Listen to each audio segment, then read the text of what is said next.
my lesson for today.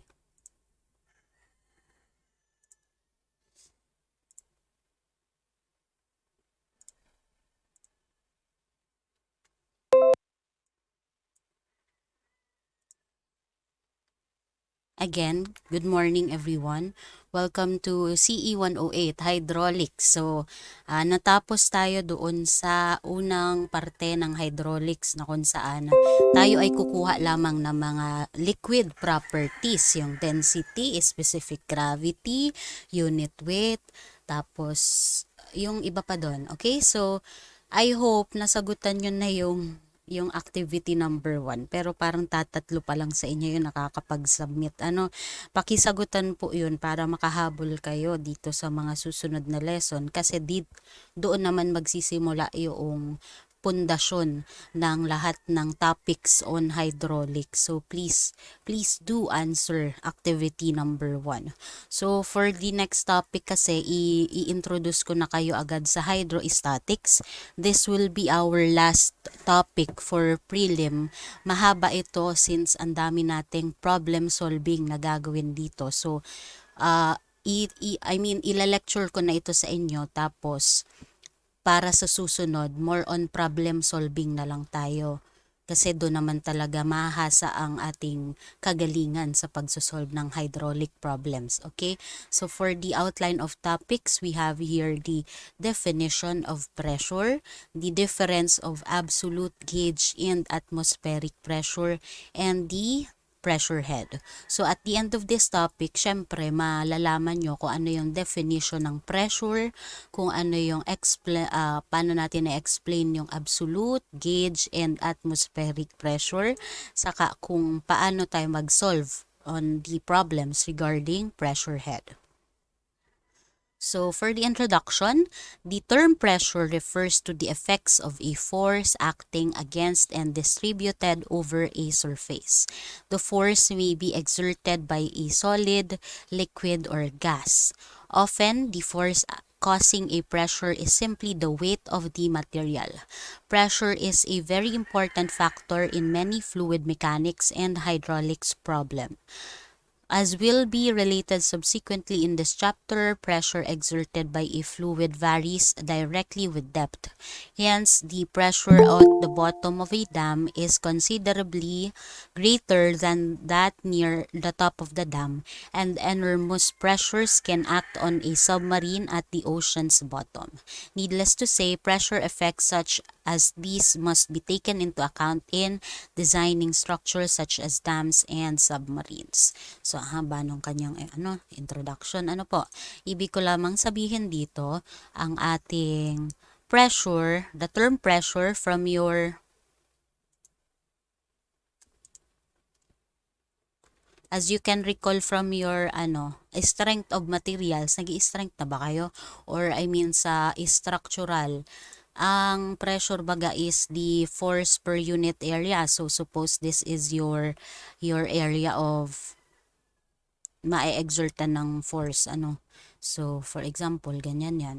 So kung meron ka ditong acting na force along this one, lagi siyang perpendicular ang force dito so that is the pressure.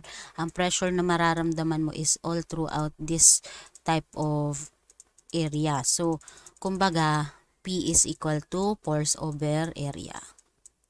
Yan talaga ang pinaka basic concept ng pressure. Pero bakit po tayo nagdi-deal dito with regards to depth? Kasi dito sa hydraulics natin, ang pressure natin is i-regard nga natin or gagamitan natin ng konsepto ng depth or lalim or taas ng isang liquid. So bakit po? Kasi recall that from the dito in-explain niya man kadikit lang pero mamaya man makikita nyo man yan.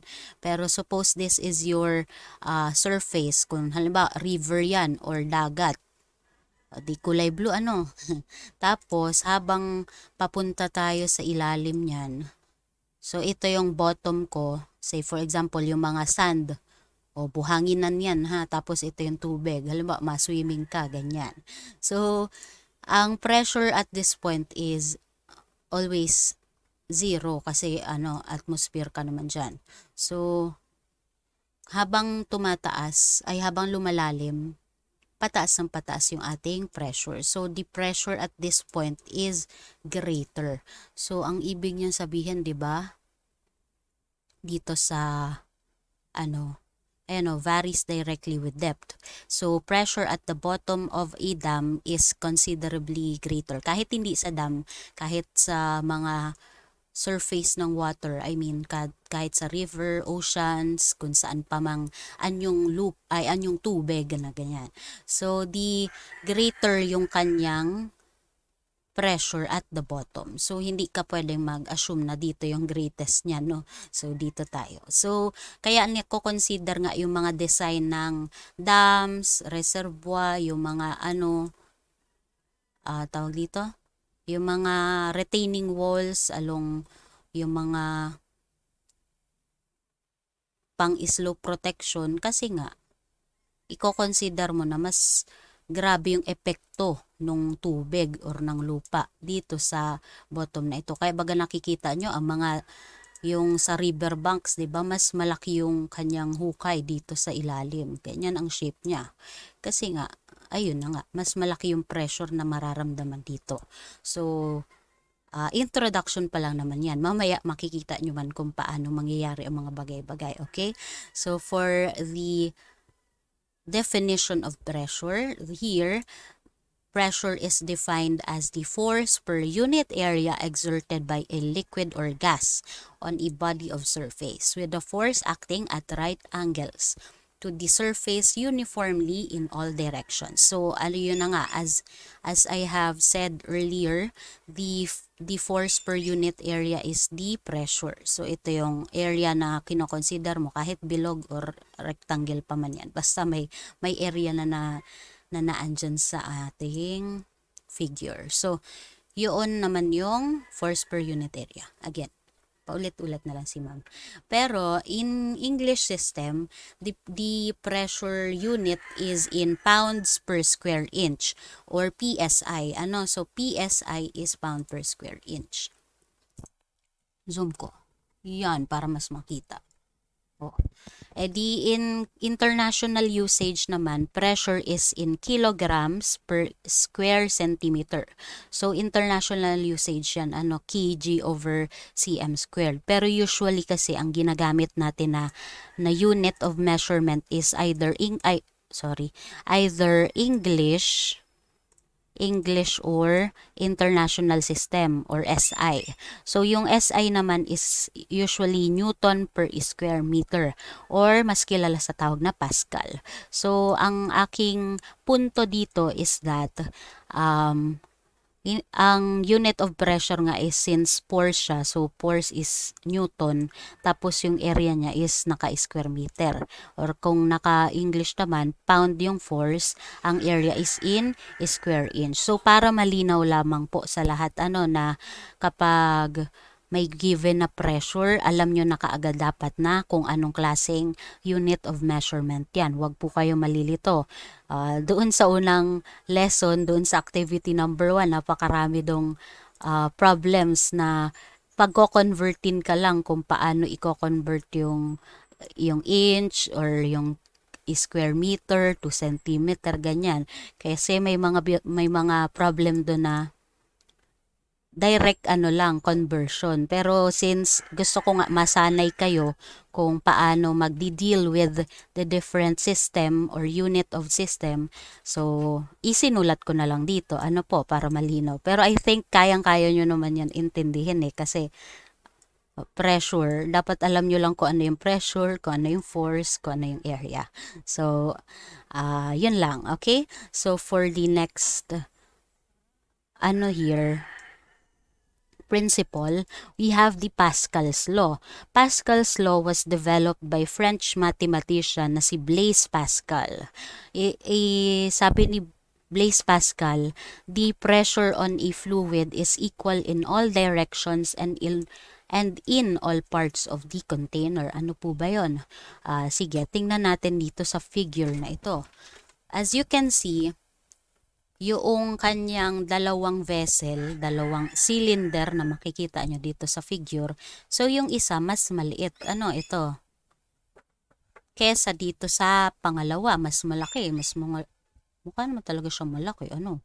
So, ang ibig lang sabihin ni Pascal, yung liquid na magfo-flow sa container na ito, yung pressure na mararamdaman niya is equal up into the tubes, it is equal in all directions. So, ibig sabihin kapag nag-exert tayo dito ng force along this F1, as you can see, yung pressure na mararamdaman nitong pag-push natin, may liquid itong loob na ito ha. So kapag nag-exert nga ng force, yung pressure niya mararamdaman niya is equal all throughout the container, regardless kung gaano pa mas maliit pa ba to or mas malaki pa ba yan. Mas pare-pareho lang din daw yan.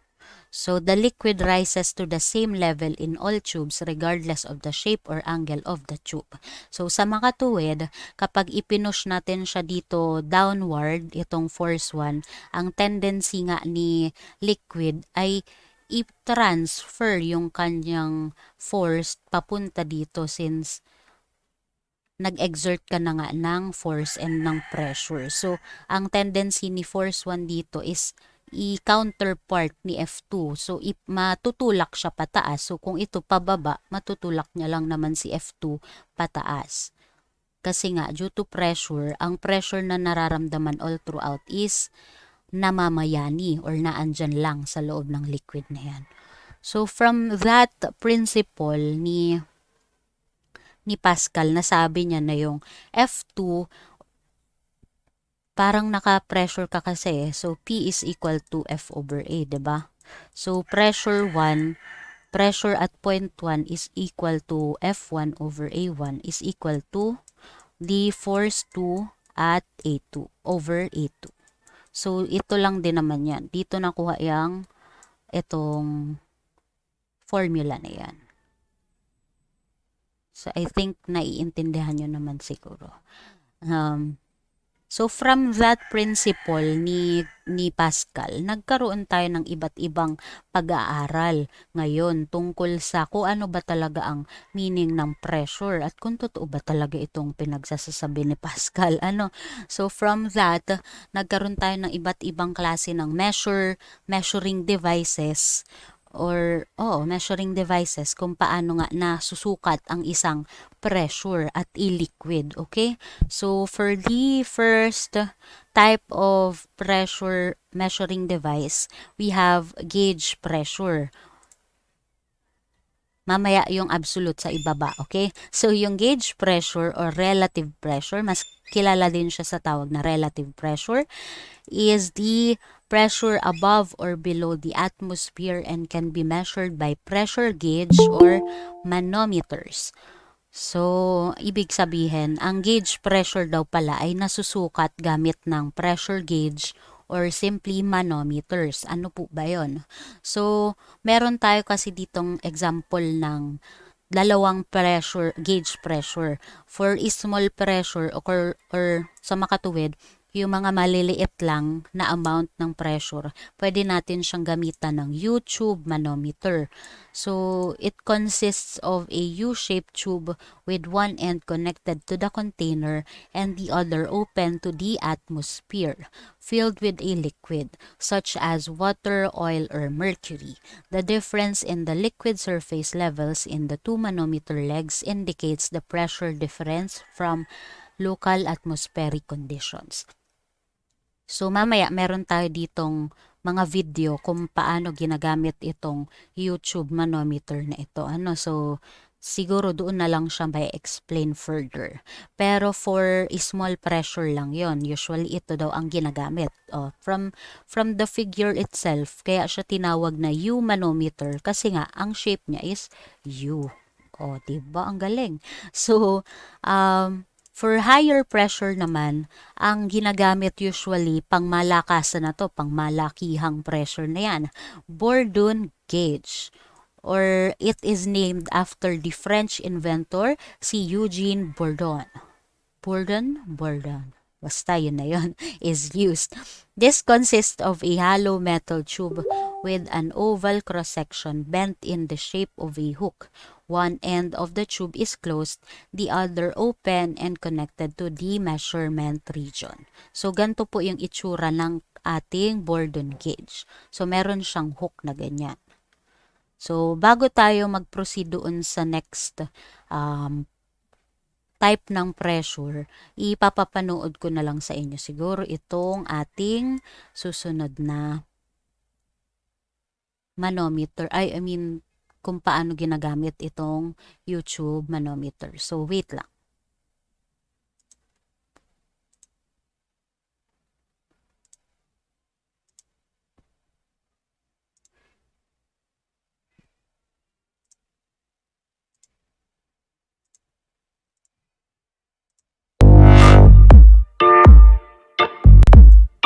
In this video, we are going to see about pressure basics and types of pressure. What is pressure?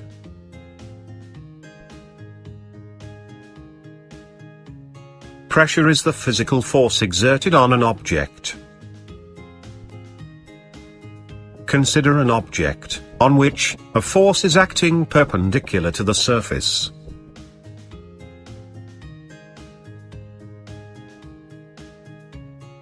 Pressure is the force applied perpendicular to the surface of an object per unit area.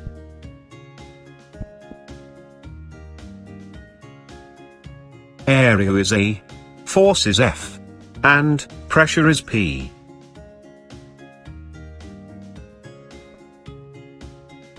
Pressure is equal to force divided by area. Types of pressure. There are different types of pressure. We will see 5 important types of pressure here. Atmospheric pressure at sea level.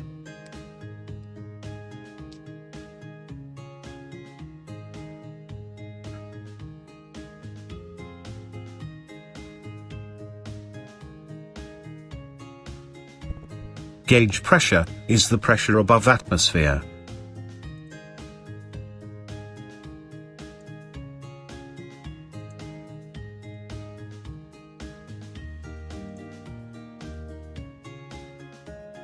Vacuum pressure is the pressure below atmosphere. Absolute zero, where there is no pressure exist.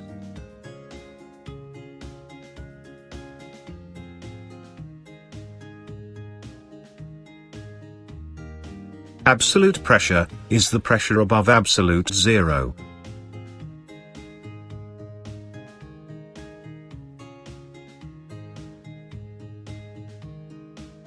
Differential pressure is the difference in pressure between two given points. Atmospheric pressure is also called as barometric pressure. Atmospheric pressure is defined as the force per unit area exerted against a surface by the weight of the air above that surface.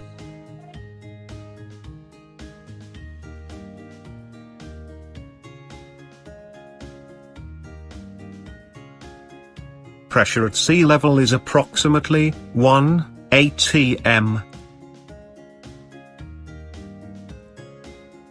Pressure has many units. Here is the equivalent pressure in different units.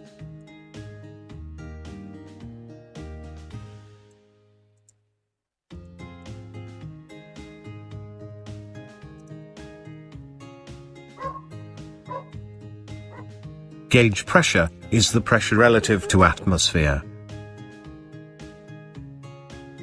Gauge pressure is used to measure the pressure difference between a system and the surrounding atmosphere.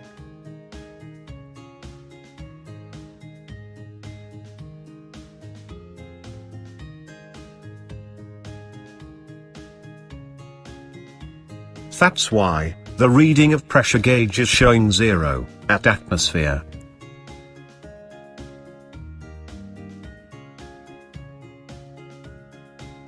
Sometimes, the pressure unit is added with G at the end to indicate gauge pressure. However, without G, it is understood as gauge pressure.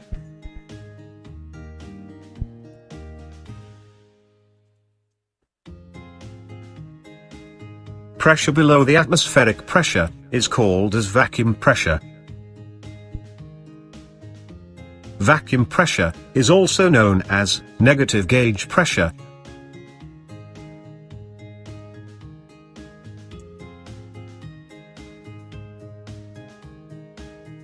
Vacuum pressure is usually indicated with negative sign.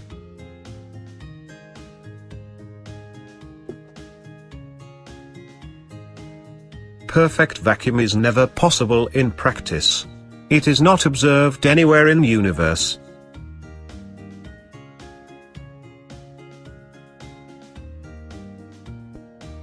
Even the space will have a very low pressure, which means not completely vacuum.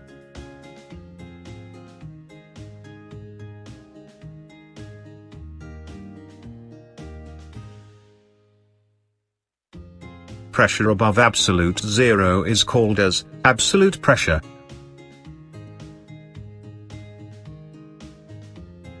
You can notice the word absolute is present in the dial of pressure gauge.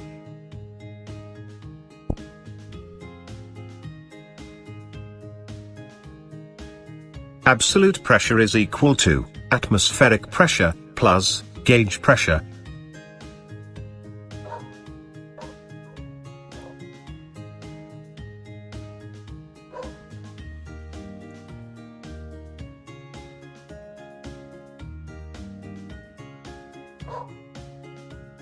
Absolute pressure is always indicated with A at the end of pressure unit.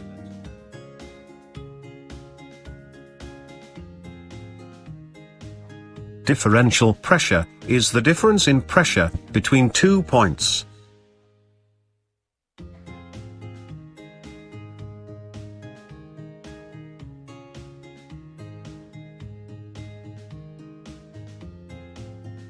Differential pressure is equal to pressure at point 1 minus pressure at point 2.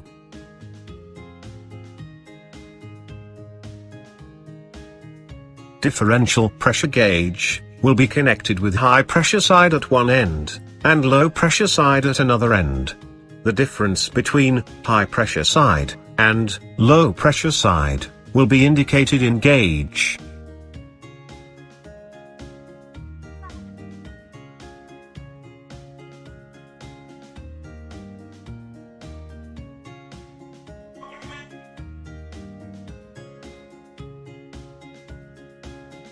Thank you for watching this video.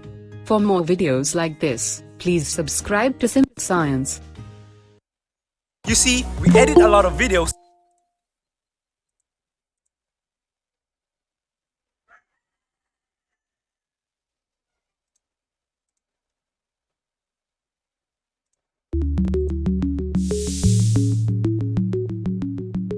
In industrial measurement technology, two different types of pressure gauges are used: Borden tube pressure gauges and diaphragm pressure gauges.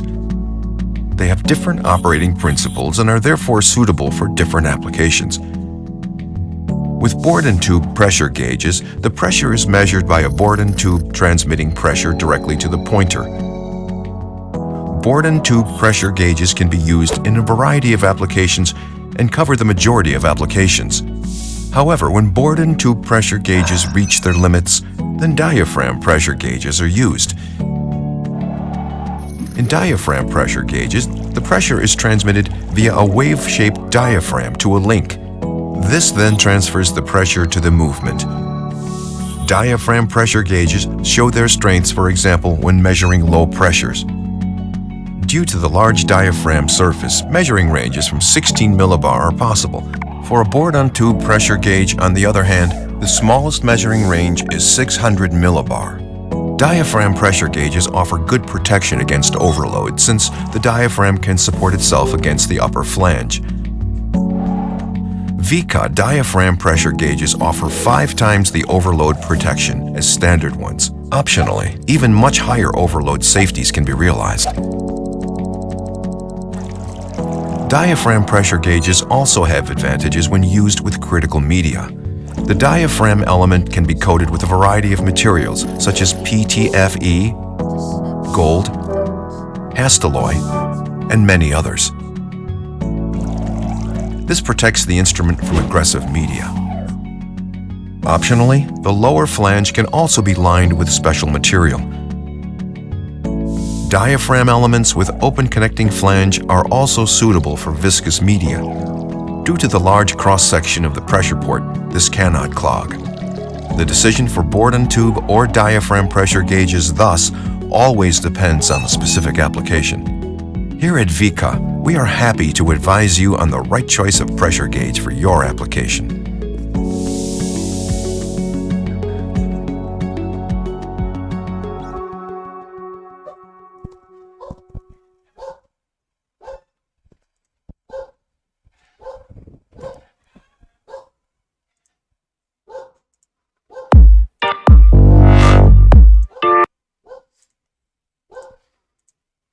So, pinakita lang dun kanina na maliit na video presentation kung paano gumagana yung Bourdon gauge pressure. Oh, wait.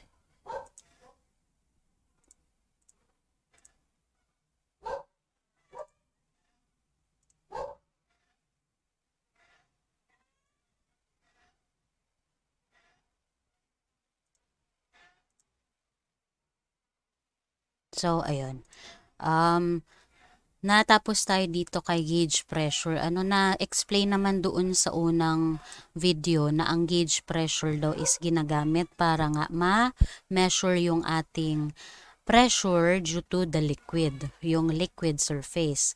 So, yung iba't ibang gamit nito is matatalakay rin naman natin using the problem solving. So, para maging mas familiarize kayo kung ano ba yung tinutukoy namin dito na difference in the liquid surface na ganyan. So, mamaya, meron naman tayo mga susunod na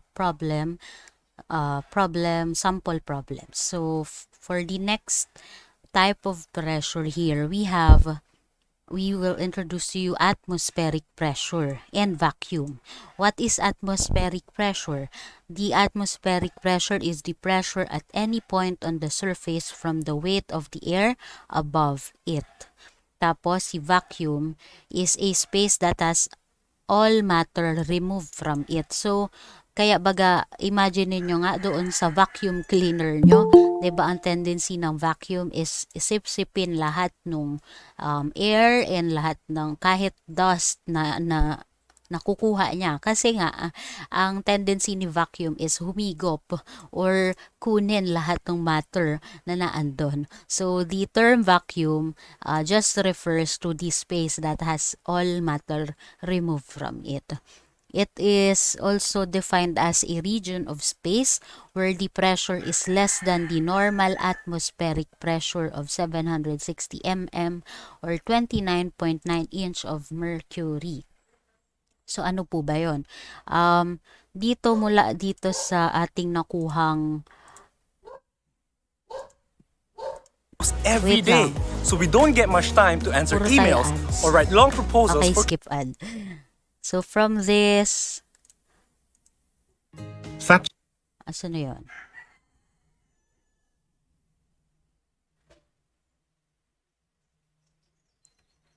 Ayan. Your pressure between two given points. i-screenshot ko. Wait, ay, nawala. Points. Ang bilis naman nun. O, pwede na yan. So, Points. ang bilis talaga. Ay, di, okay na nga yan. O, yan. I-print screen ko para makita nyo dito ilalagay ko dito sa ating module. O, yan daw, ito yung representation ni atmospheric pressure, ni absolute pressure, at saka ni gauge pressure. So, ano po ba yun? Dito ko na lang. So, ang atmospheric pressure parang kumbaga yan yung boundary natin at sea level. Kasi usually nagre-refer tayo ng atmospheric pressure. Ang ating reference is sea level. So kung sa karagatan natin, ito yung tinatawag nating reference point palagi at sea level. Okay, so ito daw yan. So sea atmospheric pressure. Yung kanyang pressure na mararamdaman below atmospheric pressure is what we call vacuum or vacuum pressure. Bakit po mas mababa? Kasi nga nire-remove niya lahat ng matter from it. So ibig sabihin, ito kumbaga pa-below siya or pababa siya masyado si vacuum. Tapos yung kanya namang zero point is what we call the absolute zero.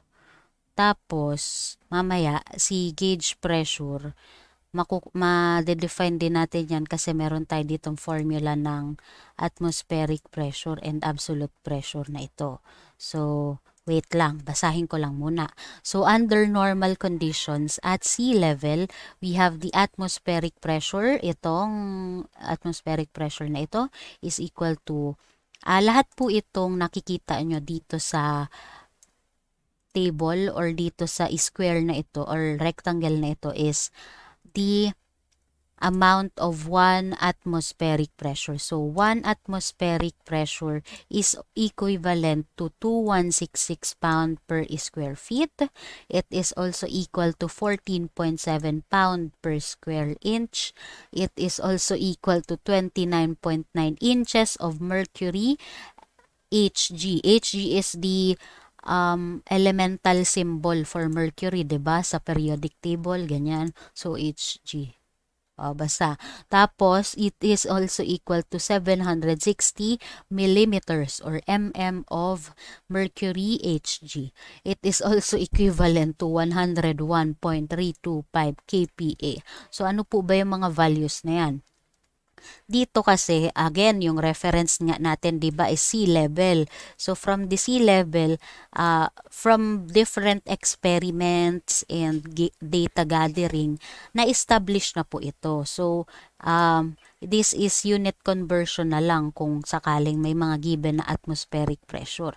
Pero ito po ay kailangan yung pakatandaan or isauluhin or kahit maging familiarize na lang kayo na ito yung gagamitin nating unit for 1 atmospheric pressure. Bakit po ba paulit-ulit tayo sa atmospheric pressure? Kasi nga, merong mga problem na kung saan absolute pressure yung kanyang given. So, makikita nyo man siguro dito sa figure na ang absolute pressure, itong distance na ito is equal to yung gauge pressure na nakuha natin from yung manometer dito sa taas. Ano po? Ito. So, gauge pressure siya. Plus, we have the vacuum pressure or the atmospheric pressure at this sea level. So, ibig ko pong sabihin, etong kulay blue plus kulay yellow, this is your absolute pressure. So, bakit po kinukuha yung absolute pressure na yan? Kasi nga, may mga kino-consider po tayo ditong types of pressure. Hindi lang siya alone sa liquid. So, kung sakaling meron tayong liquid dito sa ilalim, meron pa tayong tinatawag na atmospheric pressure sa ibabaw or the atmosphere or kumbaga, ano bang meaning ng atmosphere?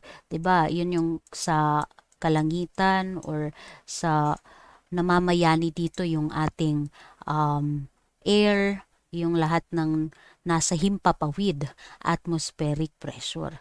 Tapos, meron pa tayong pressure due to liquid itself. So, kaya lang nagiging consider lahat ng types of pressure dito kasi nga, we are dealing with fluid. So, what again is fluid? That is the fluid can be either liquid or gas. Kaya lahat po ng pressure dito, i-consider natin. Hindi lang siya puro tubig, puro oil, puro whatsoever na liquid. Pati po ang pressure due to air ay ating i-consider dito sa hydraulics. Okay, so ang formula for absolute pressure, ayun na nga, absolute pressure is the pressure above absolute zero. So, ito, absolute zero. Nagsimula, i-refer nyo na lang absolute zero as our, 0 point. So, from the coordinates, di ba, 0 yan. Tapos, habang pataas ka ng pataas dyan, meron tayong vacuum or papunta tayo sa atmospheric pressure. So, ito yung point 0 to 0.1. Tapos from 0.1 to 0.2, meron na tayong gauge pressure. So, ang ibig kong sabihin, ang absolute pressure is the summation of the atmospheric pressure plus gauge pressure. Or in formula form, para hindi na tayo paligoy-ligoy, P abs is equal to P gauge plus P ATM. So, this is another formula to consider. So, pakatatandaan nyo, itong lahat ng mga nasa rectangle na ito po ang pinakamahalaga dito sa module na ito. Kahit wag nyo nang tandaan yung iba para awa nyo na, tandaan nyo na lang po itong formulas. Okay, so take note that the absolute zero is attained if all air is removed. It is the lowest possible pressure attainable. So, kung lahat daw ng pressure mo tinanggal na, so wala na talaga, absolute zero na yun, kaya zero, as in lowest possible pressure na pwede. So absolute pressure can never be negative. Bakit po? Kasi nga summation siya, 'di ba? So mas mataas palagi ang gauge pressure mo, or kahit atmospheric pressure mo, hindi ka magne-negative diyan kasi wala naman yata tayong nagiging negative na pressure along absolute kasi from the word itself, absolute. What is absolute? That is yung kumbaga sa 'di ba? Yung gano'n na bracket. So absolute 'yun. Kahit mag-summation ka diyan ng gauge and atmospheric pressure, lahat po ng makukuha nating value ng absolute pressure is positive. So, it can never be negative. And then, the last note is the smallest gauge pressure is equal to the negative ambient atmospheric pressure. Kapag inilapat daw dito yung formula, so, smallest gauge pressure is equal to the negative of the ambient atmospheric pressure. So, kumbaga, positive plus may negative kang ambient atmospheric pressure. Self-explanatory naman siguro itong note na ito. Pero in either way, kapag may na-experience kayo or may nakasalamuha kayong problem, so nilagay niya lang na as smallest gauge pressure is equal to the negative of the ambient atmospheric pressure. So, at mga notes lang naman yan, mas ma-i-introduce kayo sa problem solving mamaya kapag naandito na tayo. So, eto na. Di nakita nyo na yung standard atmosphere at 101.325. Ito kasi po yan. So, kilopascal. Itong broken line na nakikita nyo sa screen is the standard atmosphere. Or kung sa ito po siya dito. Nandito siya sa may point na to. Okay. Tapos, ito naman, relationship lang yan between absolute and gauge pressure.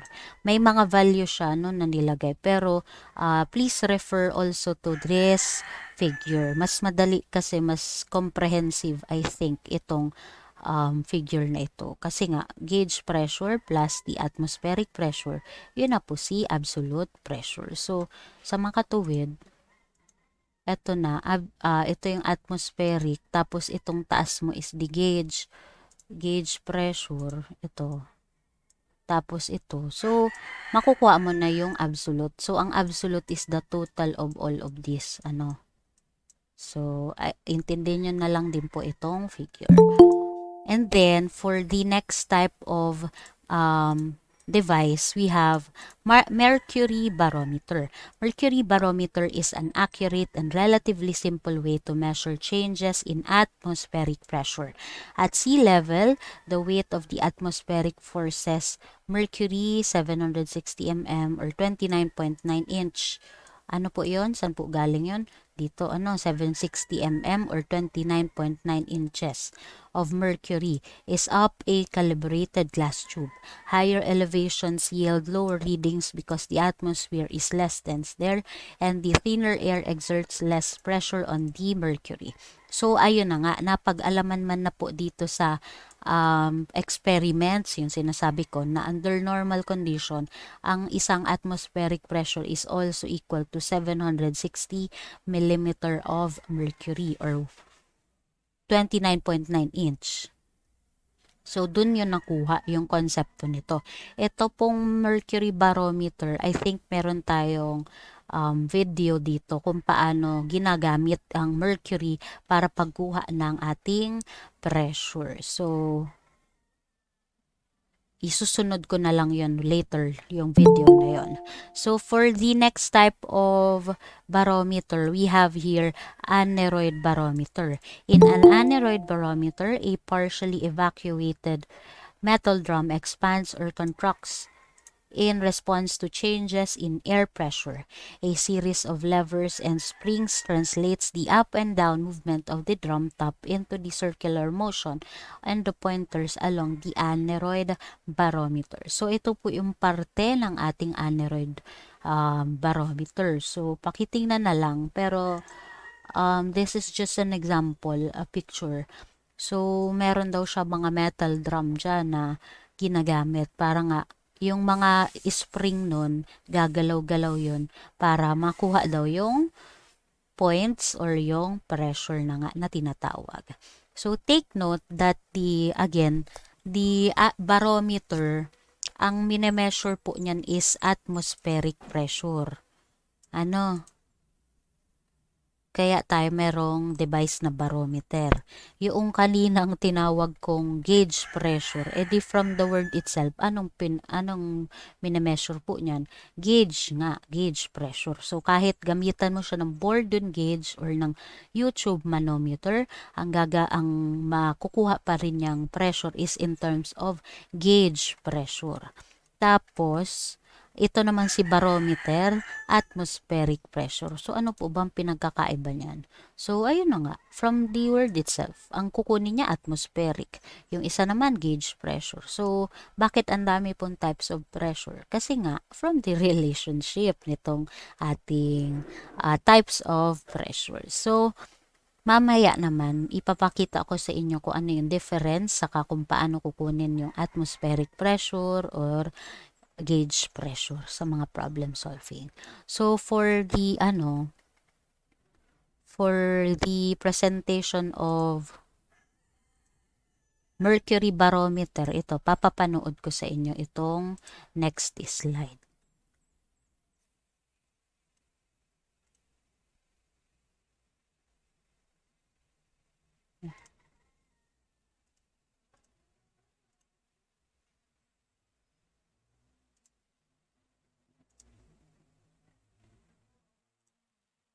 Students, barometer is used to measure the atmospheric pressure. Let us study the construction of a barometer. First, take a capillary tube of about 100 centimeter. Its one end is closed and the other end is open. A funnel is fitted in the open mouth and very dry and pure mercury is filled in it. After filling mercury in the capillary tube, it is put in an inverted position in a trough containing mercury. The open end of the tube is closed with the thumb and the end is dipped in the mercury trough. Students, the thumb is removed very carefully so that no air passes in the capillary tube. The tube is supported with the help of stand and a graduated scale is put parallel to it. After some time, the level of mercury begins to fall and becomes stationary. The height of the mercury column is measured from the surface of mercury in the trough. Students, this height is 760 millimeter or 76 centimeter. Therefore, it is also called 760 millimeter mercury. That is 760 millimeter height of mercury column at sea level. As the mercury falls, it leaves a blank space above it. This space is called Torricellian vacuum, since it was identified by Torricelli. As the altitude increases, air pressure decreases. As the air pressure decreases, the mercury column in the capillary tube begins to fall. Thus, Mercury Barometer is also used in finding the altitude or height of a mountain. In aeroplanes, barometers without mercury are used to measure the altitude gained by the plane. Such a barometer is called Aneroid Barometer. Aneroid Barometer does not contain liquid or mercury.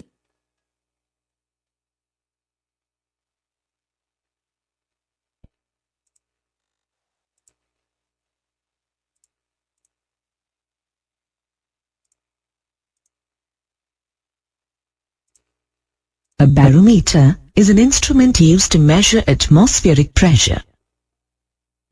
Barometers can be broadly classified into two types: liquid barometers and aneroid barometers. Pressure is equal to The word aneroid means without liquid. The aneroid barometer is so named because it does not use any liquid. Let's look at components of an aneroid barometer.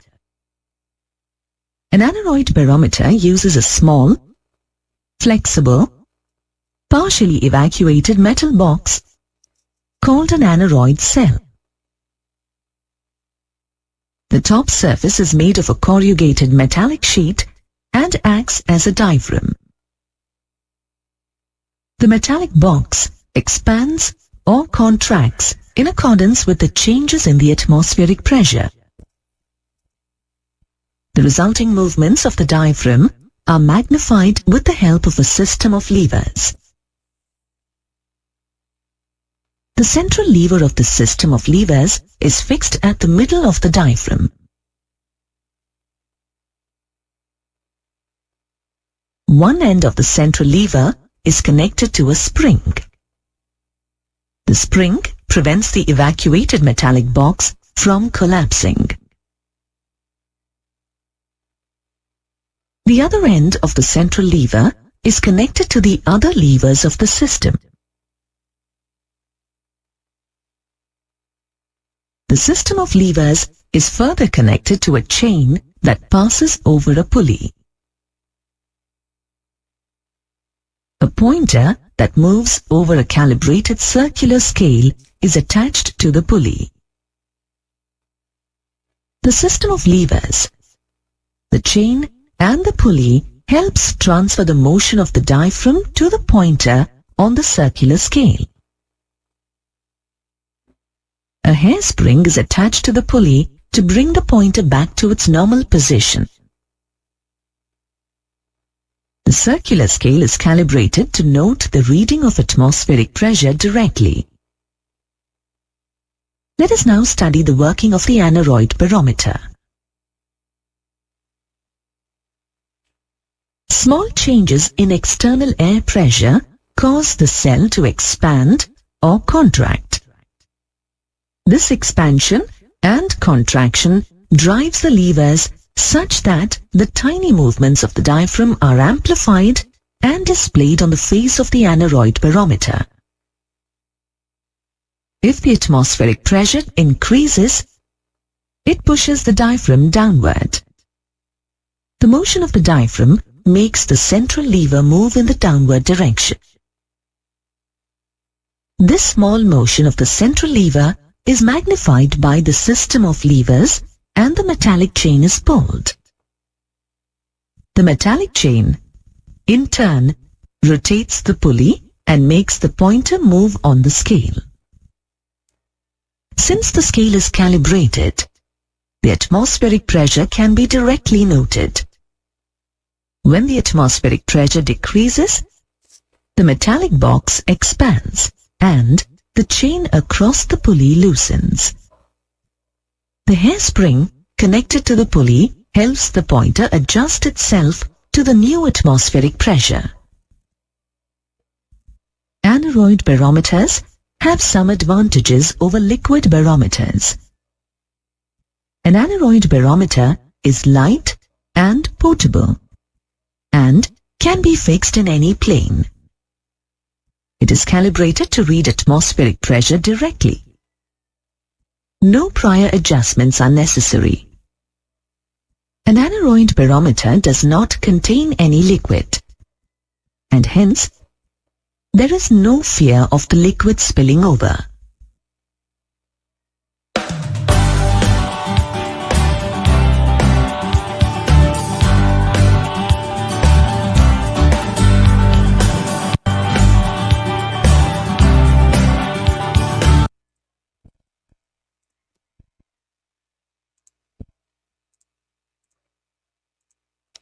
So, in-explain man na po kung paano ginagamit yung barometer. So, ito pala ay itinataob lang, tapos yung iaangat daw ni Mercury, yun na yung kukunin na atmospheric pressure. Tapos si barometer naman, may mga contraction siya. So, na taas, na baba, yung kanya movement dito sa ating yung spring na para makuha nga natin yung kung ano mang pressure ang ating sinusukat in terms of atmosphere. Okay, so itong devices na ito is inintroduce ko sa inyo kasi later magkakaroon naman tayo ng iba't ibang problem regarding the measurement of pressure. So given kung naka-barometer, kung naka-manometer, or even kung naka-gauge pressure. So bakit po? Syempre, kasi yun yung topic natin, 'di ba? So later makikita man natin itong problems. So proceed na po tayo ngayon sa variations in pressure. So let's see this figure. Consider any 2 points 1 and 2 whose difference in elevation is h to lie to the ends of an elementary prism having cross-sectional area of A and a length of L. Since the prism is at rest, all forces acting upon it must be in equilibrium. So, at rest daw itong ating nakikitang prism yan, or kumbaga parang cylinder na pagkahaba-haba, pag ganun. O di ang cross section niya is itong bilog na ito. Ano po? I-highlight ko lang. O di meron ka dyang bilog. Pangit pa rin mag-drawing. O di ito po yung cross sectional area na kino-consider. Tapos since at rest siya, so ang mag-a-act na force sa kanya is due to weight itself, 'di ba po? So kung naka-inclined yan, yung weight niya is always naman naka perpendicular to the surface. So, ito yung kanyang weight. Or in this case, ito na po yan. So, consider mo yan. E di ang mag-a-act nga naman na forces mo dyan is meron kang makukuha pressure or force due to F1, point 1, and then from point 2 naman si F2. So, dalawang point yan. So, consider daw these points 1 and 2. So, ano pong ibig sabihin nun? For this figure, we can draw the relationship po in variations in pressure using the formula for weight acting along this line. So, saan galing yung weight? Diba, weight lang. Ang ating unang topic, which is from the unit weight. So, unit weight of a liquid is the proportion between the weight of an object divided by the volume of the object. So, para ma-relate natin po si weight and si unit weight ng liquid na ito, so, igagamitin natin itong formula of gamma is equal to W over V from our first lesson. So, ito na yon. Transpose lang natin si si V dito sa kaliwa para maging na siya, gamma V or unit weight times volume. Ito na yon. Ito yung unang equation. So what in terms of volume, what is the volume? Di ba po ang volume ng isang cylinder in this case or this prism is equal to the area of the cross-sectional area multiplied by the length. So, ito yung length. Ang length naman nito is ito. Itong naka-incline. Yan. So, A times L. So, dito po pinasok si AL kay volume. I think. Okay, so next formula, summation naman ni forces along X. Bakit po tayo nagsasummation dito? Bakit po may mga forces? Kasi nga, i-consider natin si points 1 and 2. So, meron tayong mararamdamang pressure along this point. Yung sabi ko sa inyo kanina na ang force is equal to pressure is equal to force over area. So, pressure dito sa point 2 and then pressure dito sa point 1 para maging equilibrium yung ating itong free body diagram. So, W, summation of forces along X, let X be the inclined direction. Hindi na tayo makonsider ng nakalapat lang. So, dito na natin i-consider along the length yung X. So, for that, in that case, so makakita nyo naman na F2, itong point na ito, si F2, acting along X direction, may tapos ang kasalungat niya palagi counterpart niya is TF1. So F2 minus F1 is equal to, saan po galing W sin theta? W sin theta is the X coordinate or horizontal coordinate of the weight kasi naka-inclined nga itong object na ito, tapos yung weight niya acting perpendicular to the surface. So, ang tendency ni weight is maging ganiri. Ito yung surface. Ito si weight. Ano yung theta? Theta is the angle na na-produce from the inclination. So, theta. Paano po nakuha yun? Di sin theta is equal to opposite over hypotenuse. So, ano yung opposite? That is the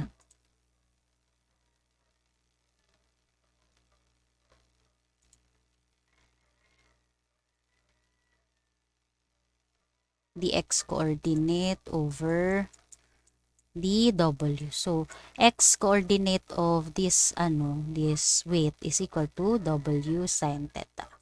Opposite over hypotenuse. So, alam nyo man na siguro yun. May trigonometry man na.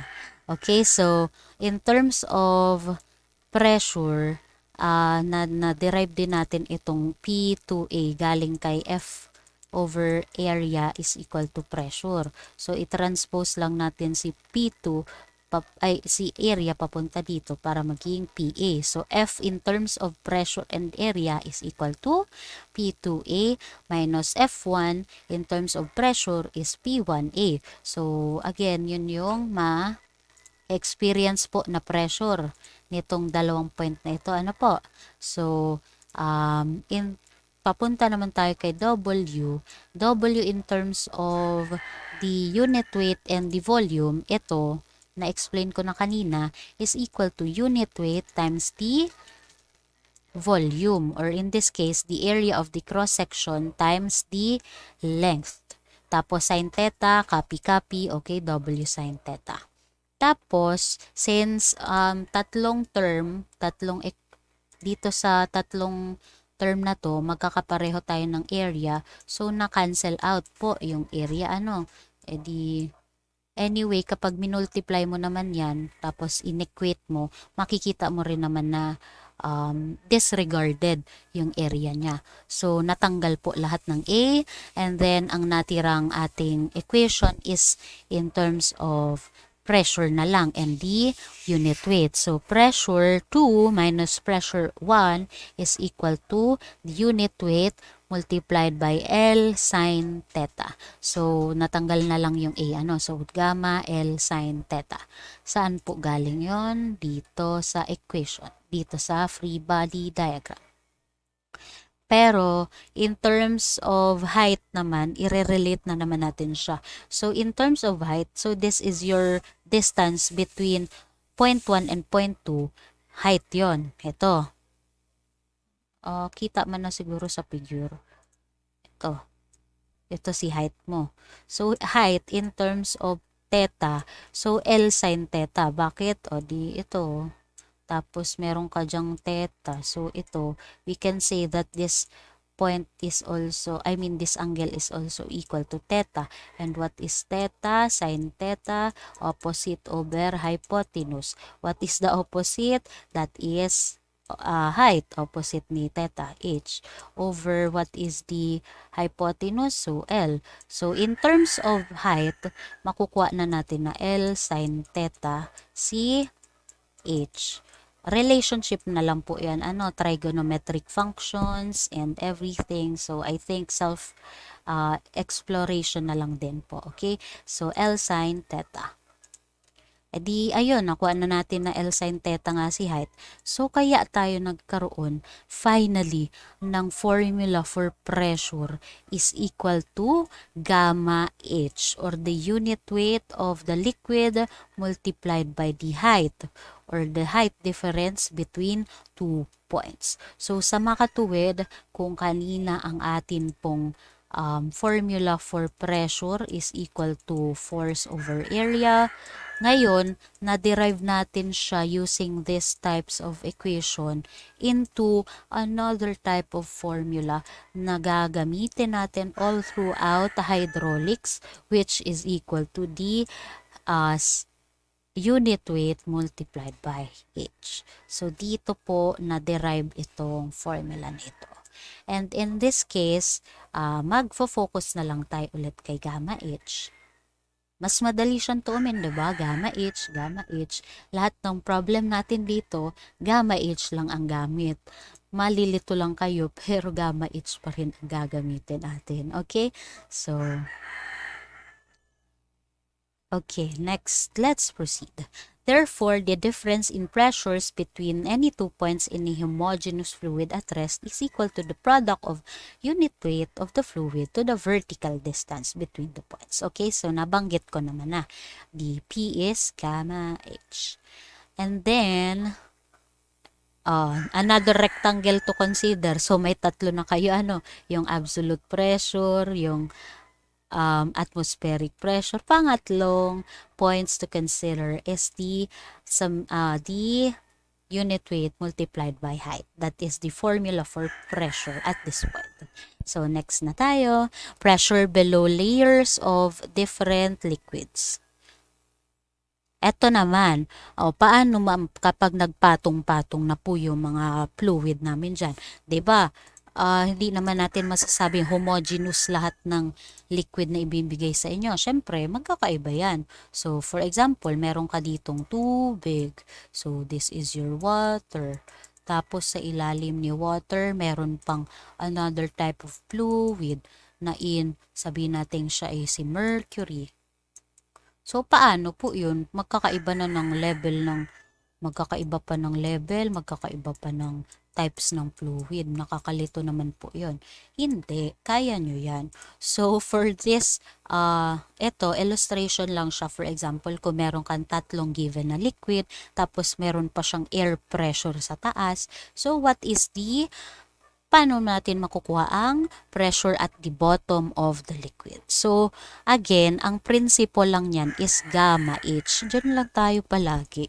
Kahit pa makita nyo itong formula na ito na pagkahaba-haba na yan, ang ating prinsipyo lamang dito is the summation of the different types of liquid in terms of unit weight and the height respectively. So, ayun, kinonsider natin yung tanction is with liquids of different densities and with the air at the top of under a gauge pressure of P8. The pressure at the bottom of the tank is simply the summation of gamma H or pressure. Summation of pressure. Dito po sa nakikita nyo figure na yan, closed tank yan. So, meron tayong air pressure sa taas. We will also consider air pressure at this point. Kasi kung given naman, saka kung meron naman closed nga siya, so may mararamdaman at mararamdaman tayo dyan pressure dyan sa point na yan. So PA, simply PA. No need na i-times mo pa siya ng gamma H kung given naman si pressure air. So, kumbaga, given or matic naman na i-add natin siya sa equation na ito na nasa ibaba. So, PA plus liquid 1, gamma H1, plus liquid 2 gamma H2 plus liquid 3 gamma H3. This is your P at the bottom. Ay di yun lang. Yun lang naman pala mama, summation lang pala tayo dito. Ganon po ang magiging sistema talaga natin. Okay? So, needless, wag nyo na masyadong Y1H1, Y2H2. Wag nyo nang tuumin yan. I-analyze nyo na lang po yung problem. Ano na, kapag parating na tayo sa bottom, isa-sum up mo lang siya from taas pababa. So, kaya nga, pressure at the bottom. So, plus, plus, plus, plus, plus. Ganun lang.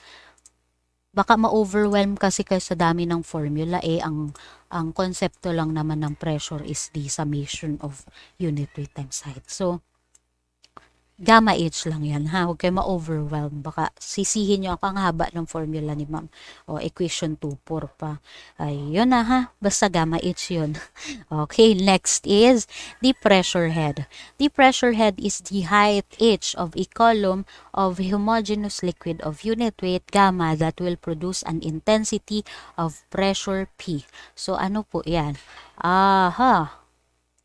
Recall, ulit-ulitin ko na lang na ang pressure is the summation, the product of unit weight times height.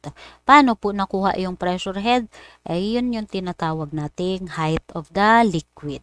So i-transpose lang natin si si gamma sa kabila papunta doon. Kaya po tayo nagkaroon ng formula na P over Y. So, needless, kahit hindi mo siya tuumin na H is equal to P over Y, baka ma-pressure kayo, ang dami niyong tinutuon. Dito na lang kayo magfo-focus sa una nating formula na unit weight multiplied by the height. Dito lang din naman yan papasok. So, kapag na-encounter nyo ang term na pressure head, that is the term for height of the liquid. Okay, so P, pressure head, H. H, P over gamma. O, di madali, sa madaling sabi, paikot-ikot lang pala ma'am ang formula ni ma'am. O, di stick to 1 na lang tayo. Dito na lang tayo sa equation 2, 3 magpo-focus. Ganun lang naman. Tapos, to convert pressure head, height of a liquid to AB, so meron tayong height of B is equal to height A, specific gravity A over specific gravity of B, or HB is HA, density A over density B, or HB is equal to HA, unit weight A over unit weight B. So, ano naman yun, ma'am, nakuha?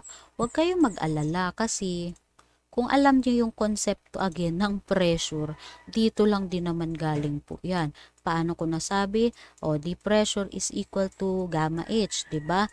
In terms of, let's say, specific gravity. Ano ba ang specific gravity? Recall that from your first topic, SG. So, SG, ito na lang para kita. SG is equal to the gamma of the liquid over gamma ng water na reference. So, saan nakuha yun? The SG, P is equal to specific gravity, W, water, ito na yan ha, times height. So, i-transpose natin dito. Let's say this is your point B, ano? So, HB, liquid B. So, makukuha mo na in terms of gamma H, gamma B, HB. Di in terms of, nasan ako? Specific gravity, makukuha mo na H is equal to SG over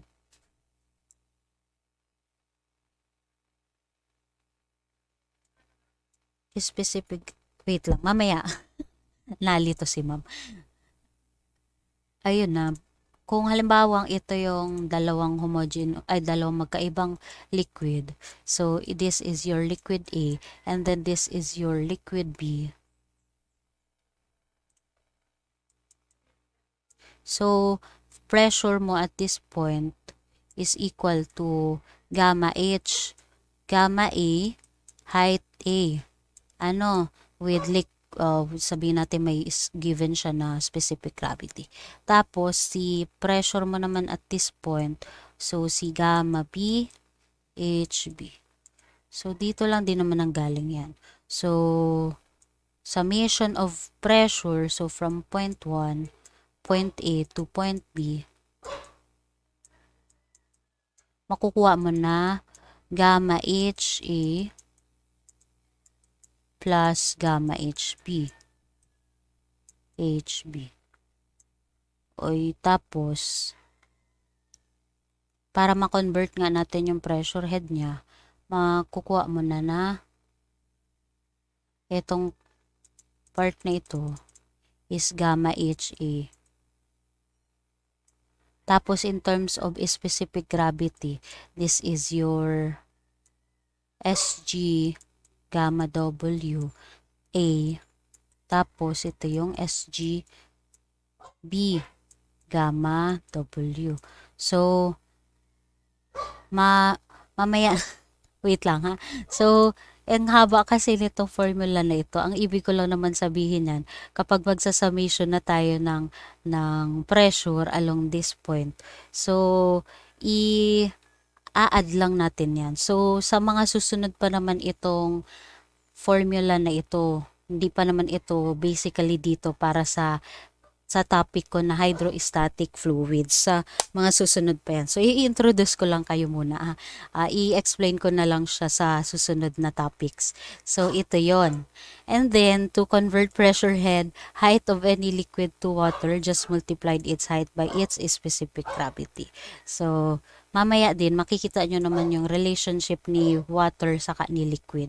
Kasi ulit-ulitin ko naman yung in terms of specific gravity. So, time consuming kasi kung i-derive ko pa ito. Pero i-explain ko sa inyo yan, ha? Tandaan nyo yan. Pakatatandaan.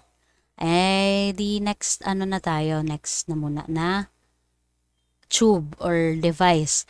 We are introducing manometer to you. So, manometer is a tube usually bent in a form of U containing a liquid known as specific gravity, the surface of which moves proportionally to changes in pressure. It is used to measure pressure. So, this is another device to measure the pressure na nga. So, meron tayong iba't ibang types of manometer, open type. So, from the word itself, open siya. So, ang itong taas na ito, open yan, bukas. So, may atmosphere dyan, may surface. Dito din. O di, ang gamit niya kapag naglagay daw tayo dito ng liquid, so, ano yung nagiging height difference niya? So, dito nakukuha yung in terms of H.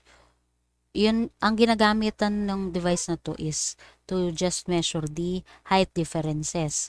So, kapag nakuha mo na nga kasi yung height, alam mo naman kung anong type ng liquid ito. So, gamma H, edi makukuha mo na P is equal to the liquid times the height difference. So, later, makikita nyo man din yan. May video din yata ito. And then, the next type of manometer is the differential type manometer without an atmospheric surface and capable of measuring only difference in pressure. So, kung yung itaas is open, so ibig ko sabihin, may atmosphere yan, buka yan, nakabuka. Ito naman, kulob. So, differential type. Ito yung type ng isa pang manometer. Ang kanyang kukuhain lang is the pressure lang at A and point B. So, hindi ka mako-consider ng pressure na nandito at 0 kasi pareho yang merong kulob na pressure. So, ginagamit siya to, again, measure differences of pressure. And then for the next type of manometer, we have piezometer. Piezometer is the simplest form of manometer. It is a tube tapped into a wall containing or conduit for the purpose of measuring pressure. The fluid in the container or conduit rises in this tube to form a free surface. So ito, consider this is your pipe. Ito yung pipe mo. Itong glass tube na naka-attach dito is what we call the piezometer. Tapos, mame-measure mo yung kanyang height difference using kung ano yung iaangat ni liquid dito kapag nag-insert ka na nga. So, o yun, di meron ka ng height, makukuha mo na si pressure at that point kung nasaan man yan. So, yan yung iba't ibang type naman ng manometer. So, again, ano pa ba? May limitation pala tayo. Large pressure in the lighter liquids require long tubes and the gas pressure cannot be measured because gas cannot form a free surface. So, ayun. Mas mahabang tube yung kailangan daw pang piezometer kung large pressure ang yung hahanapin. So, makomplikado, saka mas mahabang proseso ang gagamitin mo kung piezometer. Pero anyway, kanya-kanya naman yan ng advantages and disadvantages. Okay? Meron pa ba akong may next video ulit. So, I will present it to you.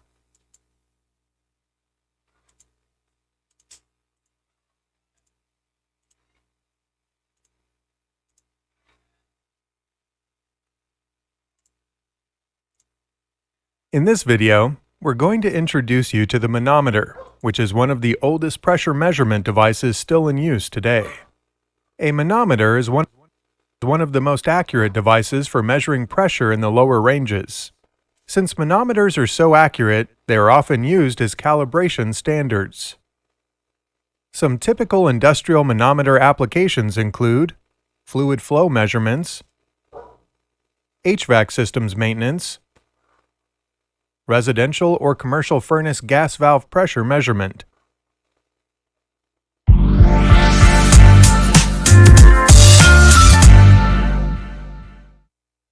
All right, let's get started. All manometers operate on the principle that changes in pressure will cause a liquid to rise or fall in a tube. There are several different types of manometers, and we will discuss many in this video. As mentioned earlier, all manometers operate on the principle that changes in pressure will cause a liquid to rise or fall in a tube. Let's look at a U-tube manometer, as it is probably the most common manometer in use today. We'll discuss how it is used to measure pressure. As we said earlier, a manometer is filled with a liquid. Typical manometer liquids are mercury, water, and light oils. It's worth saying here that mercury was a common manometer fluid in the past, but has largely been replaced due to its environmental and health hazards. Quite often the liquid is colored to help detect the fluid movement. The tube is filled until both sides are approximately half full. When the pressures are equal, the column of liquid on each side will be at the same height. This is usually marked as 0 on a scale. With both sides of the manometer open to the atmosphere, the fluid level on one side will be the same as the level on the other side, because P1 equals P2. Okay, now suppose one end of the U-tube manometer is connected to an unknown pressure P1, whose value must be determined. The other end is left exposed to the atmospheric pressure, P2. The difference in the height of the liquid on the two sides of the tube is the differential pressure. In this case, the manometer provides a gauge pressure measurement because it is referenced to the atmosphere. Okay, so the total difference in liquid height is 4 units. And this is where the pressure measurement becomes interesting. What does the 4-unit difference represent? Let's assume our U-tube manometer is filled with water. That means that our pressure differential is 4 inches of water column. From our previous videos, you know that inches of water column is a unit of pressure measurement. Using conversion charts, we could easily convert 4 inches of water column to 0.144 psi gauge pressure. As you can appreciate, a U-tube manometer filled with water is only capable of measuring very small pressures. To illustrate, Let's apply a pressure of 5 psi to the P1 side of the U-tube manometer. Oops, we don't want that to happen.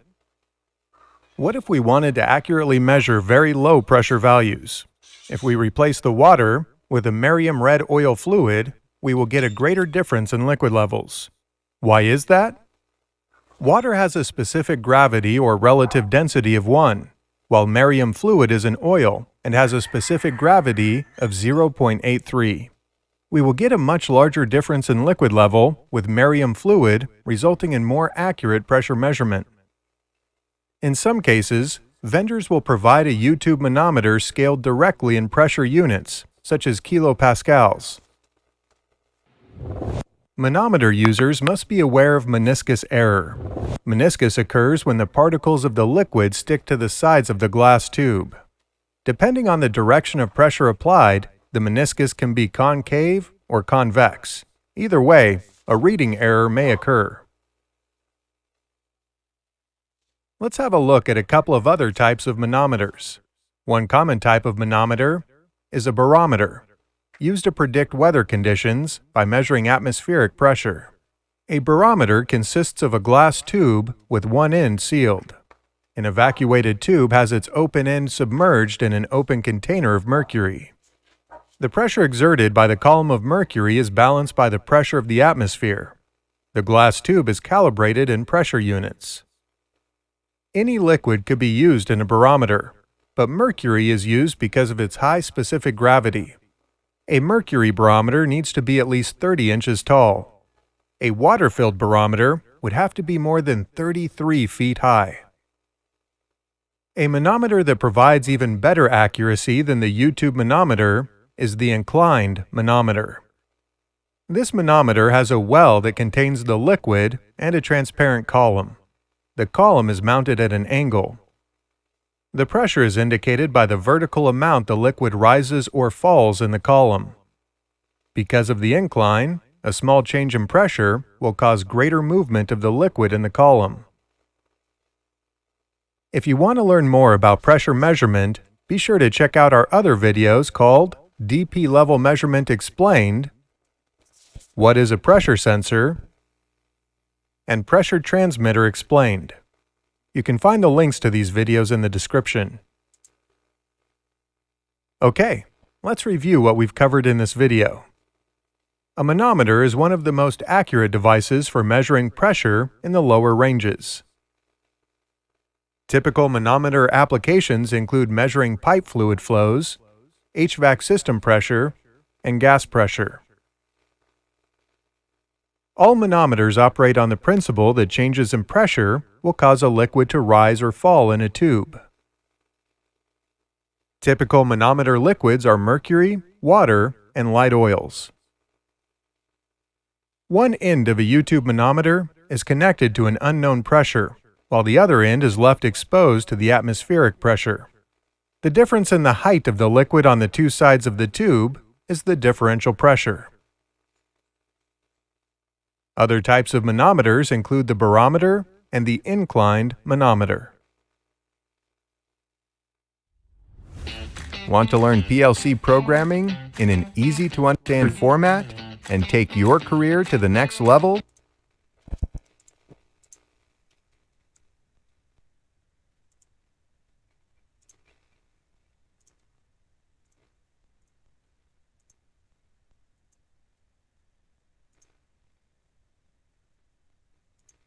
So, ayun, na-explain naman na dun kung paano nga gumagamit ng manometer. Saka, yung iba't iba pang types ng manometer. So, without further ado, let's try to incorporate these principles, yung mga devices na ito, into solving problems with regards to pressure. So, eto, may tips lang dito muna in solving manometer problem. Number 1, you should decide on the fluid in feet or meter of which the heads are to be expressed. So, ayun na nga, the importance of English unit and SI unit ay mahalaga talaga. Kasi kaya inintroduce ko kayo agad sa unit conversion. So, dito kasi may mga given na in terms of inch, millimeter, or even mga feet or meter. So, kayo magde-decide nun. Basta you have to be very careful with regards to the unit na gagamitin nyo. So, next point is starting from an endpoint, number in order the interface of different fluids. So, mamaya ipapakita ko sa inyo kung paano tayo point-to-point analysis ng isang problem. Kung given napakaraming fluid, baka ma-overwhelm ulit kayo. So, ang gagawin natin, magkakaroon tayo ng pointing system or from point 1 to point 2, mga ganun bagay. Okay? So, the next tip is to identify points of equal pressure, taking into account that for a homogeneous fluid at rest, the pressure along the same horizontal plane are equal. Label these points with the same number. Oh, okay. So, given naman na dito, identify the points of equal pressure. So, mamaya, may mai-introduce ako sa inyo na problem na ganito. So, kung same level lang din naman siya, so ito yung pressure mo. Manometer yan, kunwari. Labo. So, same height. So, from point to this point, equal naman yung pressure niya. So, taking into account yung ganon. So, mamaya, ma-identify naman natin yan properly kung ano yung tinutukoy ko. So, next, proceed from level to level, adding if going down or subtracting if going up pressure heads as the elevation decreases or increases respectively with due regard to the specific gravity of the fluid. So, eto, yun, sign convention yan. Mamaya ulit-ulitin ko din sa inyo kung anong ibig sabihin niyan. Kung spaghetti pataas or pababa. So, kung pataas, positive. Kung pababa, mamaya baliktad pala. Pag pababa ay positive, kung paakyat yung pressure, negative. So, ayun lang man. Ang dami ko kasing inintroduce na devices. So, I think mas mahalaga naman sa inyo, matutunan muna natin itong mga sample problems. So, isa-isahin natin siya. Wait lang.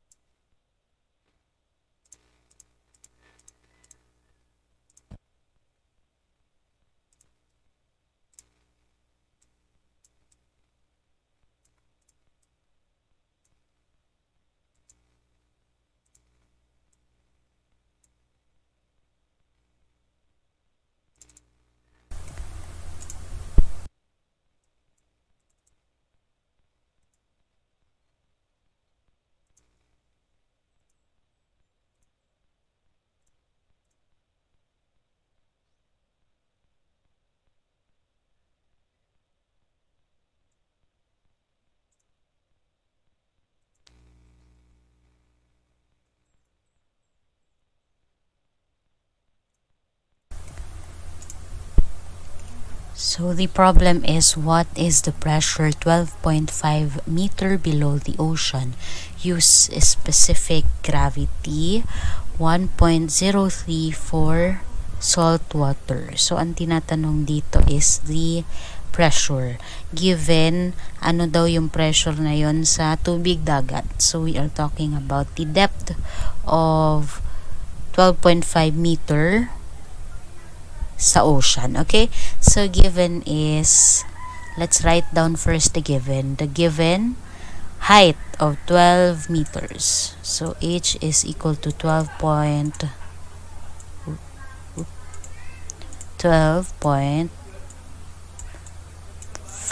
meters.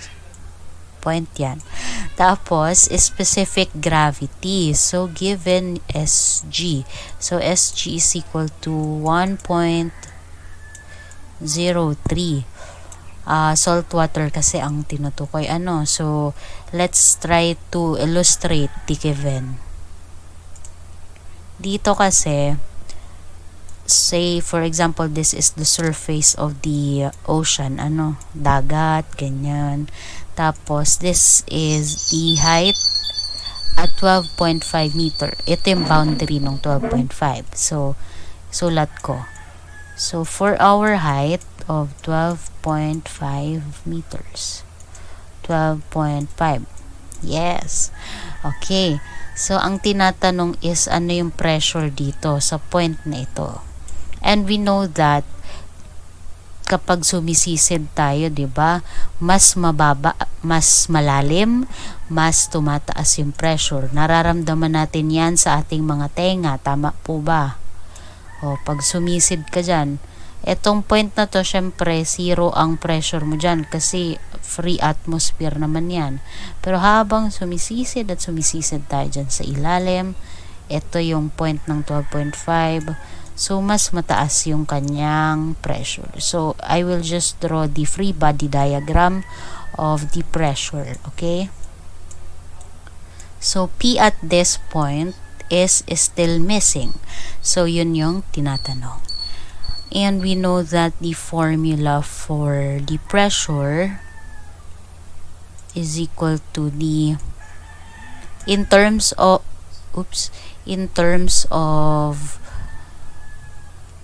height, kasi tapos na tayo dun sa mga properties, diba, and density and everything. So, ang na-introduce na another formula or concept to you is the variations in pressure given at a specific height. So, P, pressure, is equal to the unit weight, gamma, times the height of that fluid given 12.5. So, again, pressure is equal to unit weight of the liquid times the height of the liquid. So, gamma H, as simple as that. So, ito lang ang tinatanong, the pressure at this point. So, given, meron tayong 12.5, check. Wala tayong P, So, meron tayong H, wala pa tayo nito. Meron tayong given SG. So, paano yon, 'di ba? Nung unang mga topic, ang ating specific gravity is also equal to the proportion between the given unit weight over unit weight of reference natin, which is water. So, given that the SG is at 1.03, i-substitute natin si 1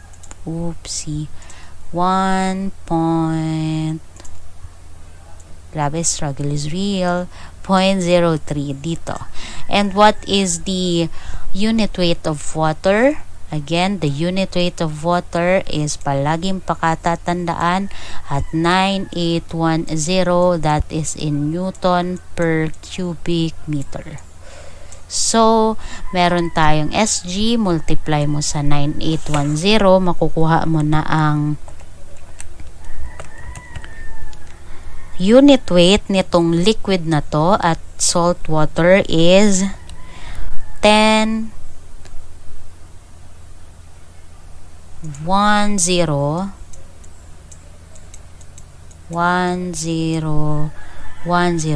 so 10,104.3, and that is in Newton per cubic meter. So we know na ang unit weight nitong salt water is already 10,1014. So i-check natin sa formula. Meron na tayong height, meron na tayong unit weight. So, ano na lang ang kulang? E di yung tinatanong na pressure. So, substituting the value of 10,000. Ang hirap magsulat, no? 10,1004.3 multiplied by the H, which is equal to 12.5.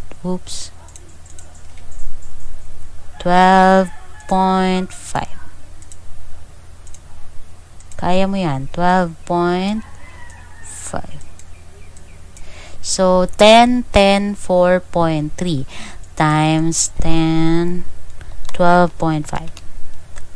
So, we now get that the pressure is equal to 126,303.75.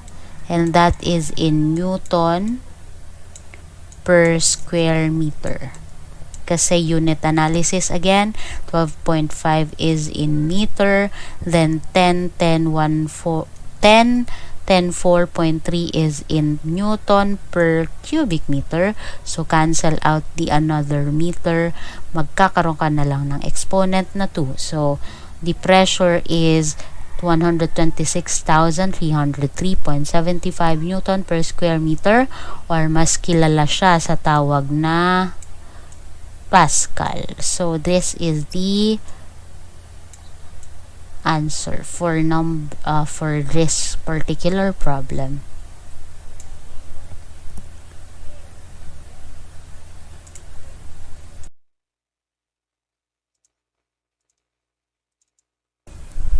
So, if the pressure 23 meter below a liquid is 338.445 kilopascal, determine its unit weight, mass density, and specific gravity. So, gravity, natumbok mo lahat ng property. Okay, so para malinawan tayong lahat, isulat na muna natin ang mga given. So, the pressure 23 meter below, so nagbigay siya ng height na 23 meters. And then given also the pressure of that liquid. So pressure is P. So P is equal to 338.4.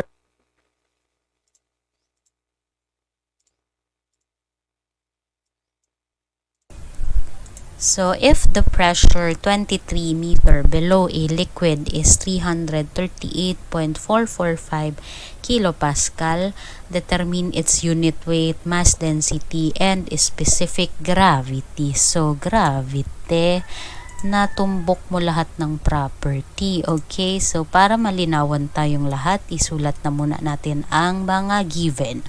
So, the pressure 23 meter below, so nagbigay siya ng height na 23 meters. And then given also the pressure of that liquid. So pressure is P. So P is equal to 338.445. So 445. Kilo P A. So, kilopascal. When we say kilo, ito ay 1,000 pascal. So, we also can say that this pressure is equal to 338,445. And that is pascal. Para consistent tayo sa units, at walang malilito kapag nag-divide na. Kasi baka decimal na yung kalaban natin dyan, okay? So, ang tinatanong is the unit weight, the mass density, and the specific gravity. Grabe talaga.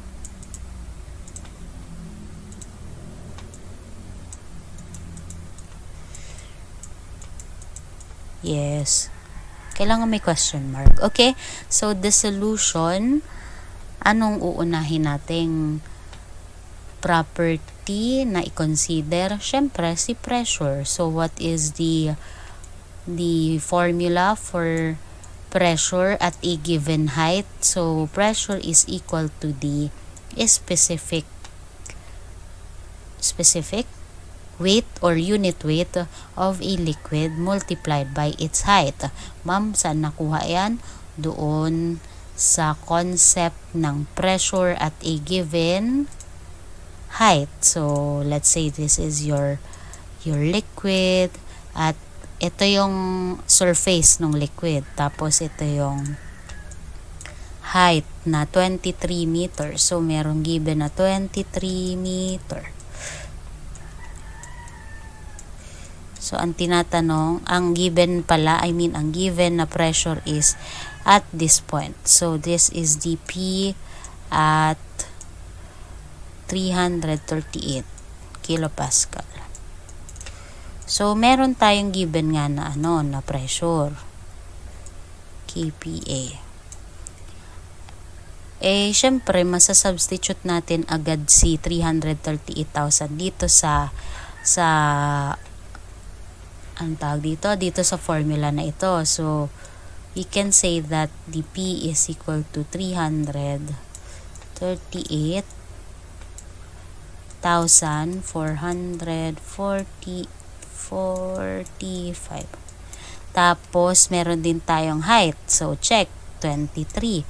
So, 23 meter. Ano yung nawawala dito sa formula? If this is Newton per square meter, so ano yung, yes, nakukuha nyo na. That is the unit weight. So, the unit weight is equal to 338,445 divided by 23 meters. So, ang final answer for the unit weight is equal to 14,715, and that is Newton per cubic meter. Kasi weight over volume. Or we can say also that this is equal to 14.715. Pina-ikli ko lang ha, kilonewton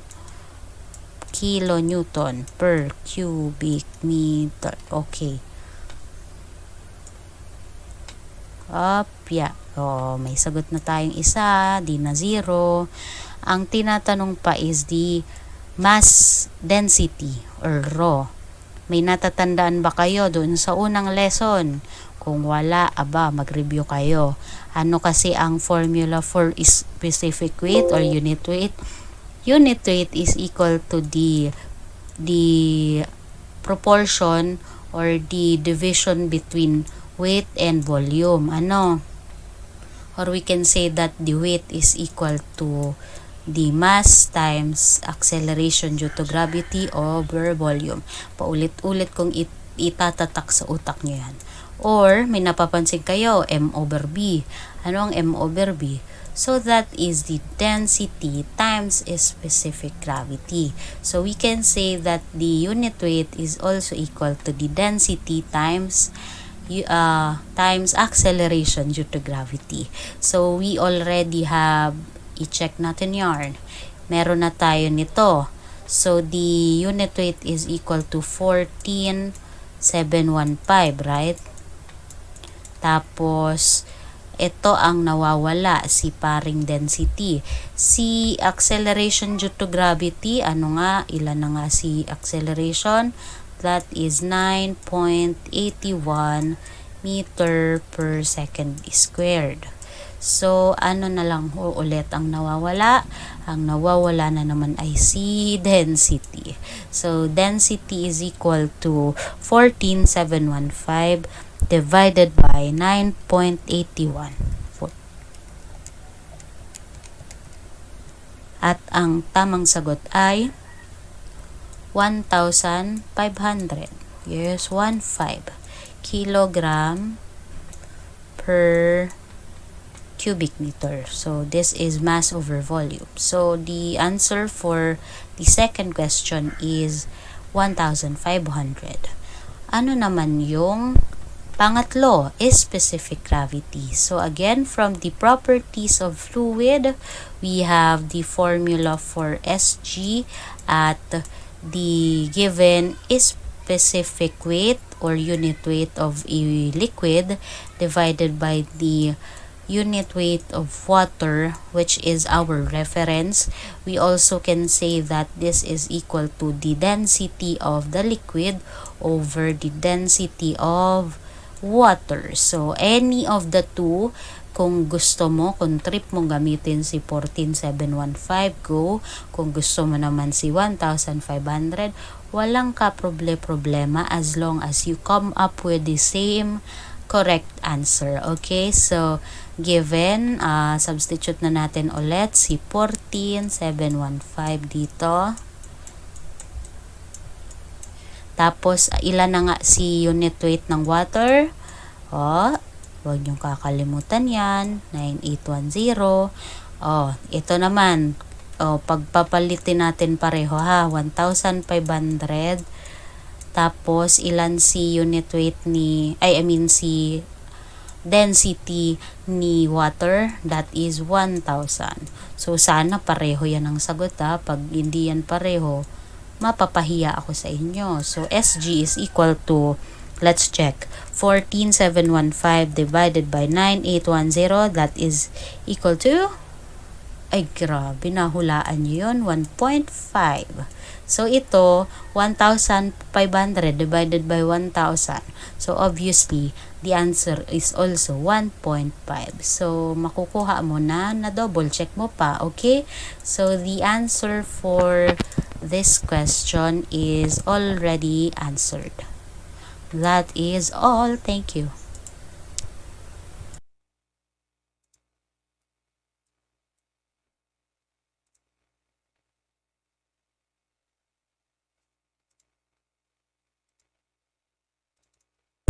So for the next problem, if the pressure at a point in the ocean is 60 kilopascal, what is the pressure 27 meter below this point? So isulat muna natin yung given. Napakaikli lang pressure at a point in the ocean. So let's say this point is our point 1. So point 1 is 60 kilopascal. And then, what is the pressure? 27 meter below or sa ilalim pa nito. So, 27 meter ang ating given height. So, ito lang dalawang given. Parang kulang naman. So, let's try to imagine. I will illustrate to you the question. So, for example, this is the surface of the ocean. So, diyan, ito yung surface.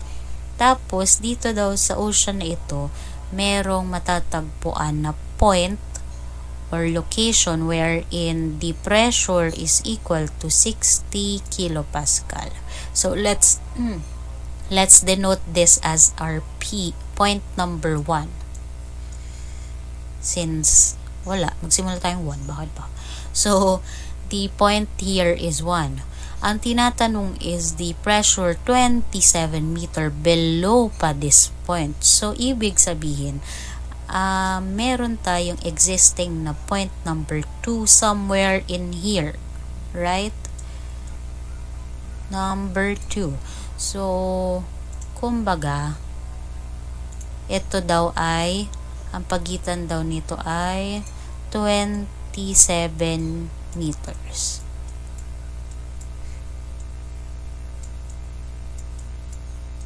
And we know that the pressure at this point, point 1, is equal to 60 kilopascal. So, ang nawawala pala natin sa makatuwid ay si pressure number 2. Okay, so, ito ang kanyang tinatanong.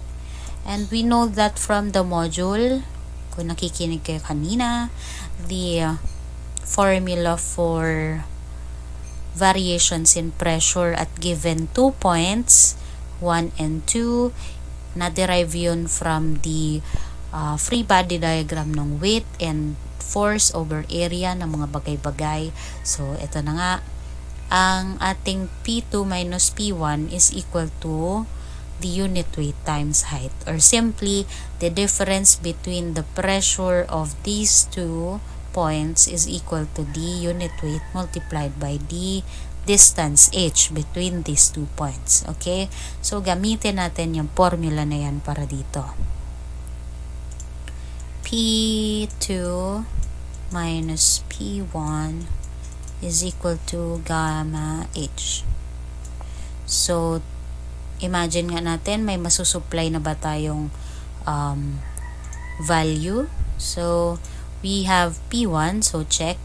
P1 is 60, pero this is kilopascal, so we can say that this is also equal to 60,000 pascal. So, P2 is still unknown.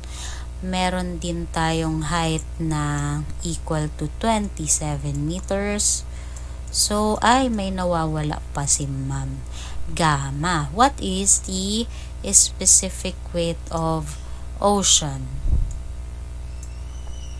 parang may kulang talaga sa question, right?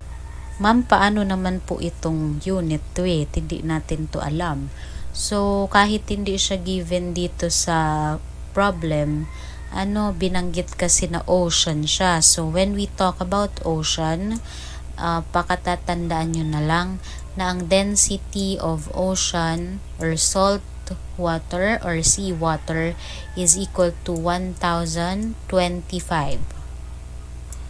That is kilogram per cubic meter. Sa totoo lang, may mga problem na hindi na binibigay ang density or specific gravity ng isang liquid. You just have to memorize the value of it. So, ito, si salt water or ocean, kaakibat din yan ng mga given na water at 1,000 kg per cubic meter. Yung mga ganung bagay, si mercury, yung dating binigay ko sa inyong table. So, pakidagdag na lang na si ocean nga or salt water is 1,025 kg per cubic meter. Kahit i-google nyo pa yan, mapapatunayan ko sa inyo na totoo ang sinasabi ko. Ayan a good estimate of its density at ocean surface is 1025 kg per cubic meter. Okay, so sa mga katuwid, kahit hindi siya given sa formula, sa problem, may apply natin siya dito sa ating solution na tinatawag na unit weight. So, ang unit weight kasi, again, meron tayong formula for unit weight. It is the multiplication of density times density times acceleration due to gravity. Ayan, so grabe. Di, paano ba yan? Meron na tayong 1025, meron pa tayong G. Ano yung G? Diba, kahit hindi ko binigay sa inyo, alam nyo na dapat na 9.81 din yan. So, ayun lang naman. May mga value kasi na kailangan tuum na natin eh. So, ito, no? So, 1,025 multiplied by the gravity is 9.81. Ang galing ko talaga magsulat. Meter per second na yan, So, anong nawawala? Di si P2, ano na nga ang gagawin kay P2? P2, mangyayari, 1025 times 9.81 multiplied by 27 meters plus 60,000 Pascal. So, makukuha na natin na ang P2 is equal to, ship solving na lang yan or transpose ko na lang, 331,491.75, and this is pressure, so this is Newton per square meter or also known as Pascal. In terms of kilopascal, we can also say that the answer is equal to 331.49175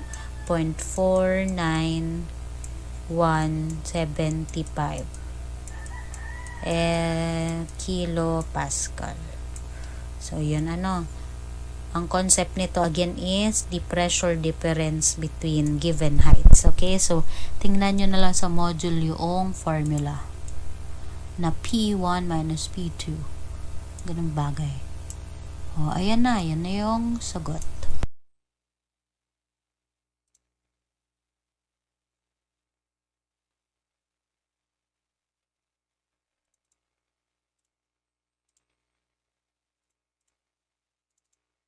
Itong problem naman nito is application of barometric pressure or absolute pressure and atmospheric pressure, mga ganung bagay. So, let me read the problem first. Find the absolute pressure in kilopascal at a depth of 10 meter below the free surface of oil of specific gravity 0.75 if the barometric reading is 752 mmHg. So, isa-isahin natin ang ating given So, meron tayong given.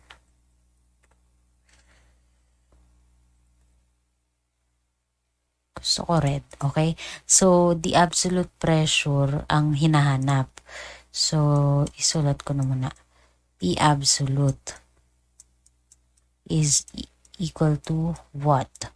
At a depth of 10 meter below the free surface. Okay, so meron pala tayong given na surface, liquid, which is oil at a depth of 10 meters.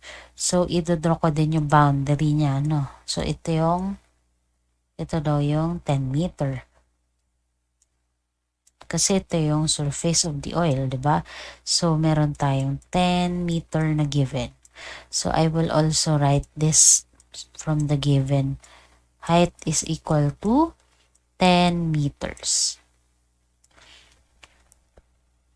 Of SG 0.75. So, meron pa pala siyang specific gravity of 0.75. Also, from the figure, I will also isusulat ko na lang dito sa figure. SG is equal to 0.75. Yan. If the barometric reading, what is barometric reading? Barometric reading 752 mmHg. So, mmHg stands for millimeter of Hg mercury.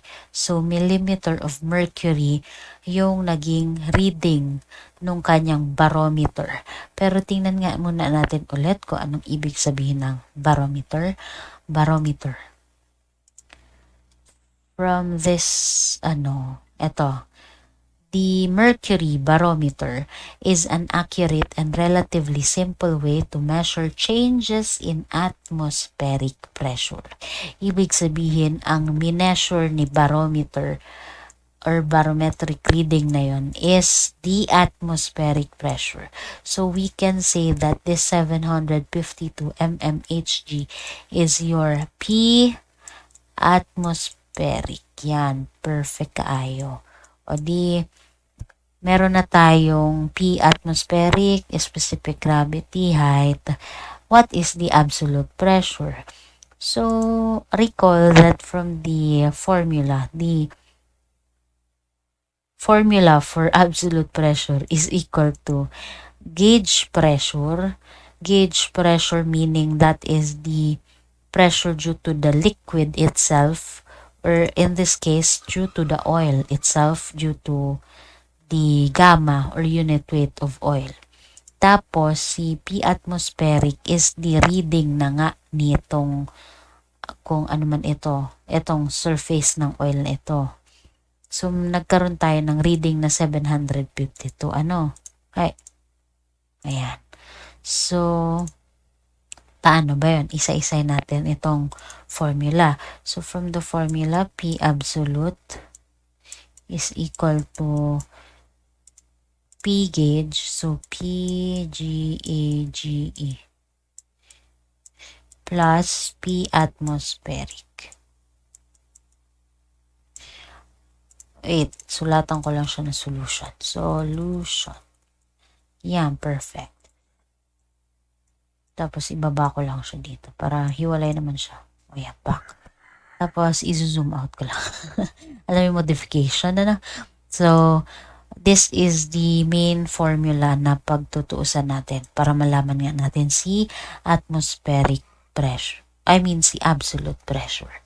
So, isa-isay natin tong given. Saan tayo magsisimula? Okay. So, P gauge. Ito si di ba? Ano naman si P gauge? P gauge, recall that the gauge pressure is simply the pressure. I will sulat ko na lang. Pressure due to the liquid itself.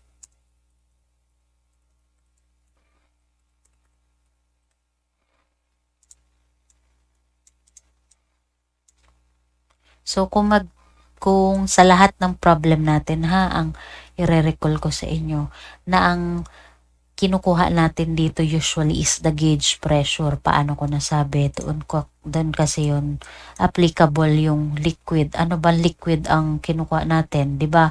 Ang liquid may property ng unit weight. Tapos kung may given na height, edi given height. So the pressure due to the liquid itself is equal to the unit weight times height. So for all the problem na ibibigay dito sa hydraulics, we are dealing with gauge pressure.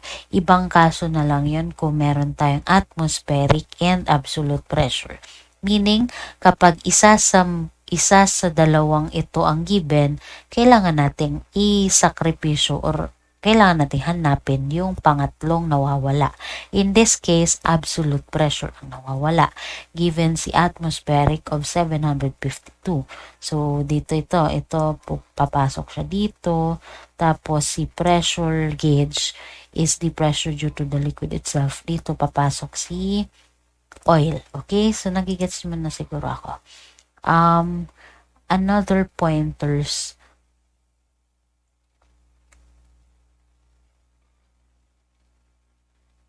Another point to consider is that in terms of paano po nakuha yung atmospheric pressure, kung sinasabi mo na pressure due to the liquid itself lang naman pala dapat yung sinusolve natin.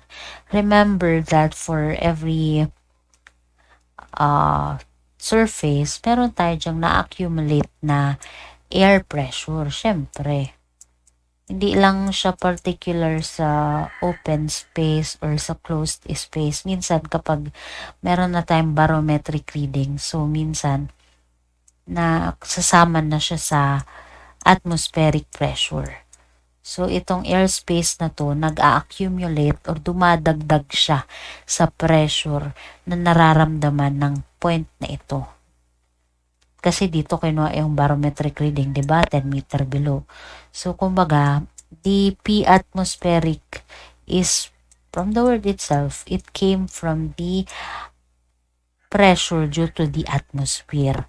Tapos, itong P gauge naman na yung alone dito sa color orange or oil. Okay? So, the airspace plus the liquid, yun yung ating absolute pressure. Ano, nagigets? Yeah.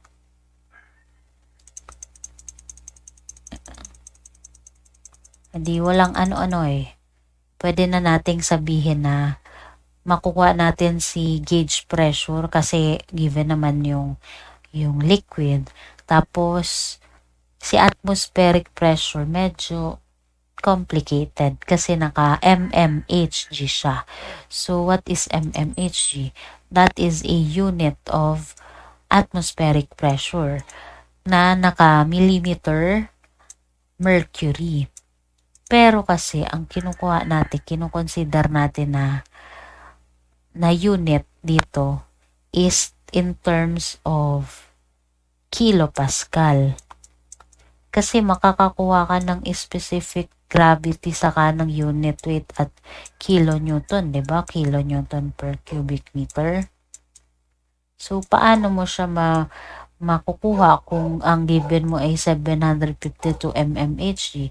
Di i-convert pa natin yung 752 mmHg sa equivalent niya na kPa. Okay? So ibig mong sabihin, ma'am, i-convert pa namin ito. Yes, 752 mmHg multiplied by ano yung nasa natin? Ito, under normal conditions, 1 atmospheric pressure at 101.325 kPa is equal to 760 mmHg. So, unit conversion yan. Ano po? 760 mmHg. Ilan yun? 101.325. So, 101.325. Naka-kPa ka na. So, pwede mo nang sabihin na 752 by 101.325 over 760. O di ang ano na natin, atmospheric pressure at kPa is 100.258 kPa.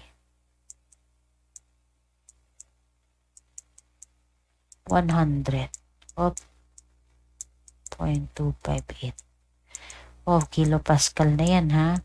So meron na tayong naka-kilopascal na atmospheric pressure. So eto yan. Si gauge pressure naman, paano na po? Di ba meron tayong specific gravity ng oil. So pwede nating sabihin na ang SG is equal, unit weight is equal to SG times the reference of water. So, meron tayong the unit weight is equal to 0.75 SG to, ha, times unit weight of water 9. Naka-kilopascal tayo, so pwede ko nang sabihin na 9.81 ito.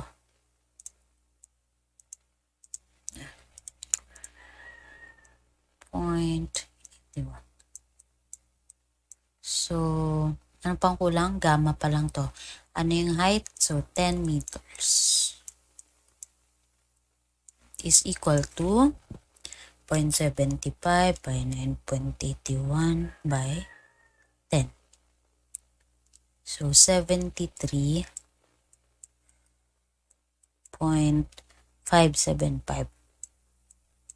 or 58. Pwede na yan. Okay, so, meron na tayong pressure due to the liquid itself, P gauge, 73.58 kilopascal, tapos atmospheric pressure of 100.258. We now get that the absolute pressure is equal to 100.258 plus 73.58. So, ang tamang sagot ay 173.84. That is in kilopascal. That is the answer for this problem. So, the concept here, marunong na dapat kayo mag-convert ng atmospheric pressure. Kung naka-mmHg siya, dapat consistent tayo sa units. SI muna tayo, SI. SI unit tayo mag-focus. So, kung naka-mmHg siya, ko-convert mo muna siya sa kilopascal. Paano po, ma'am? Dito, ito yung gagamitin yung table. Ito. Kung halimbawa, in terms of mmHg, so i-multiply mo lang siya. Ito, unit conversion to kilo or mm. Ganon. Tapos, what another concept is the formula for absolute pressure, which is equal to gauge pressure plus atmospheric pressure. So, kapag nakuha mo naman na itong atmospheric pressure, na-convert mo na, tapos alam mo na din yung gauge pressure na gamma H, makukuha mo na yung absolute pressure. Basta itong dalawang ito na nakabox na ito, wag nyo na lang din kakalimutan, ha, tabi. That is all. Thank you.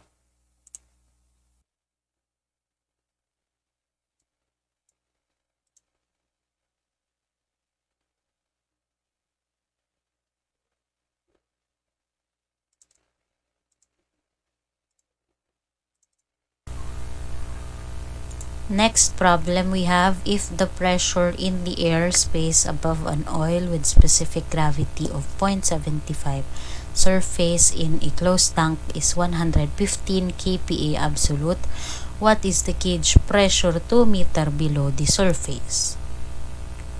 So, ito lang yung given, I already wrote down the specific gravity, SG is equal to 0.75. And then the pressure in the airspace is equal to 115 kilopascal absolute. Wow, abs. So, ito, ibig sabihin, drawing ko na yung tank. Okay, so closed tank siya. na may lamang oil. Tapos, nung sinukat daw yung pressure dito sa kanyang air space, so nalaman natin na the point in here is equal to 115 kilopascal absolute. So, ang tinatanong is, what is the gauge pressure 2 meter below the surface? So, ano yon? Saan matatagpuan yon? So, 2 meter, mag-ala tayo dito ng point number 2, wherein si point number 2 is 2 meters. So, ang tinatanong lang dyan again is the pressure at this point, 2 meter below the surface. So, nagigets nyo? Yung closed tank, merong lamang oil, at yung napag-alaman na pressure ng air is 115 kilopascal absolute. So, anong gagawin natin? Ma'am, naka-absolute po yung pressure. So, ano pong ibig sabihin nun? When we talk about absolute pressure, recall that from your module, this is the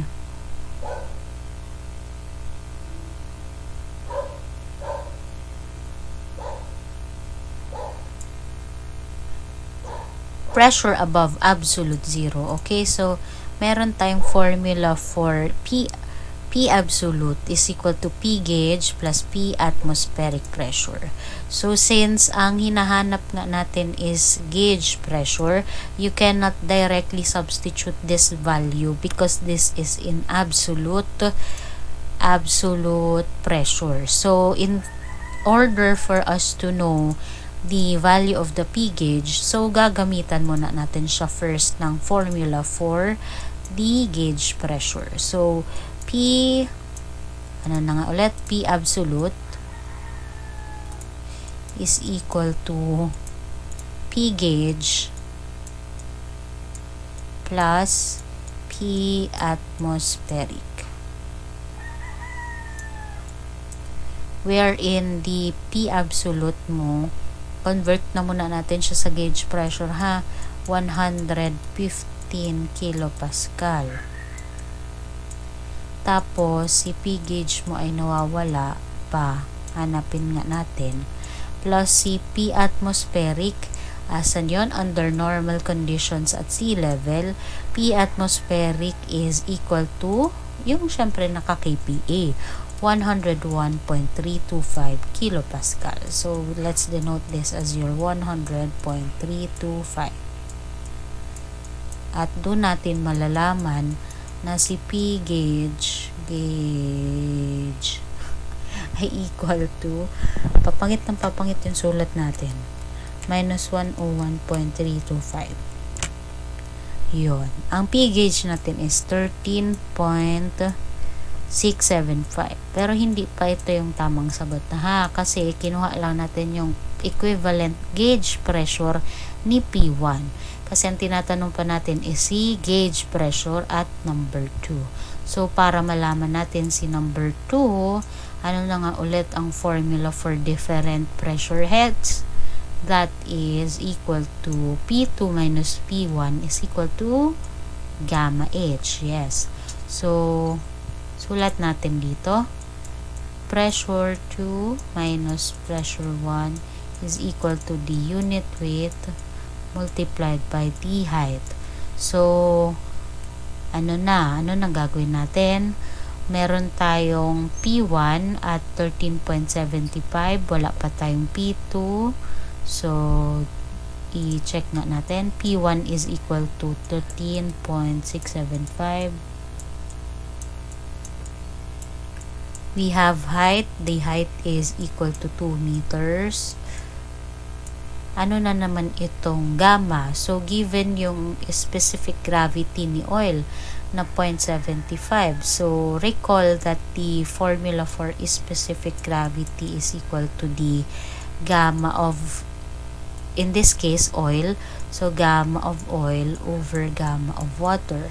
So, para malaman natin si gamma of oil, anong kailangan gawin? I-multiply natin si 0.75 kay unit weight of water. So, which is equal to 9810. So, sa makatuwid, Ang gamma of oil, ang galing. Gamma of oil is 9810 by 0.75 na equal kay 7,357.5. So, ito pa lang yon. 7,357.5, 7,357.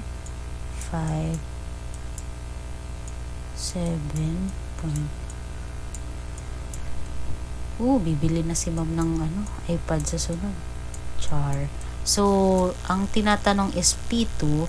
We now get P2 is equal to 7,357.5 times 2 plus 13.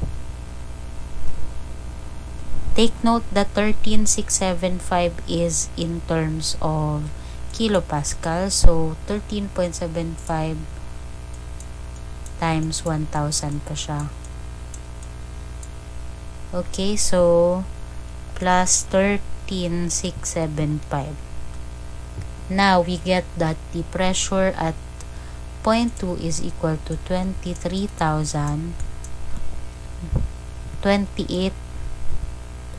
pala. 28,390.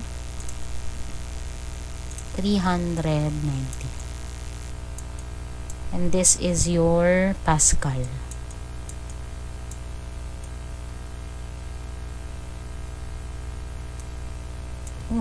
Ito ay naka-kilopascal kasi, okay? Okay, yung ito sa Pascal at sa kilopascal.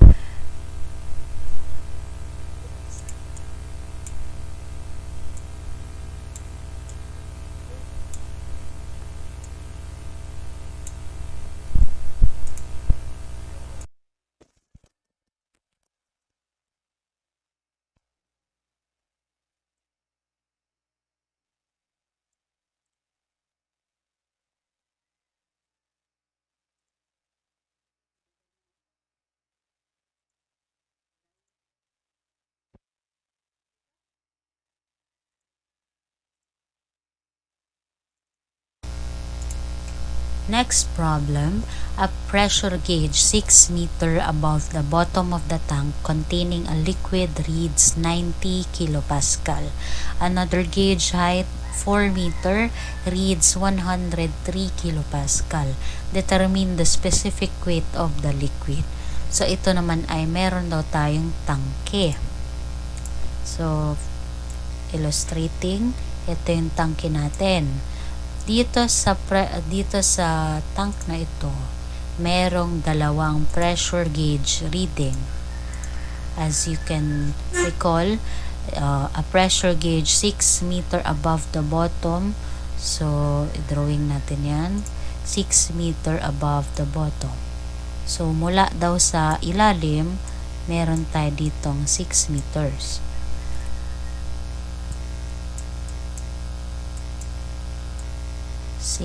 Meter above the bottom of the tank containing a liquid reads 90 kilopascal. So at this point we have a reading, let's denote this siguro as P1.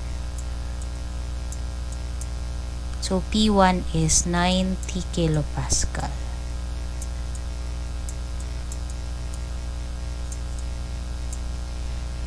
Another gauge, height 4 meter, reads 103 kilopascal.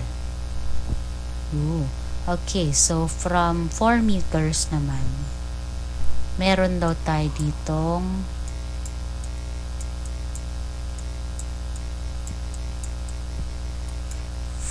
meters. So at this point naman of the, let's draw an imaginary line. At this point,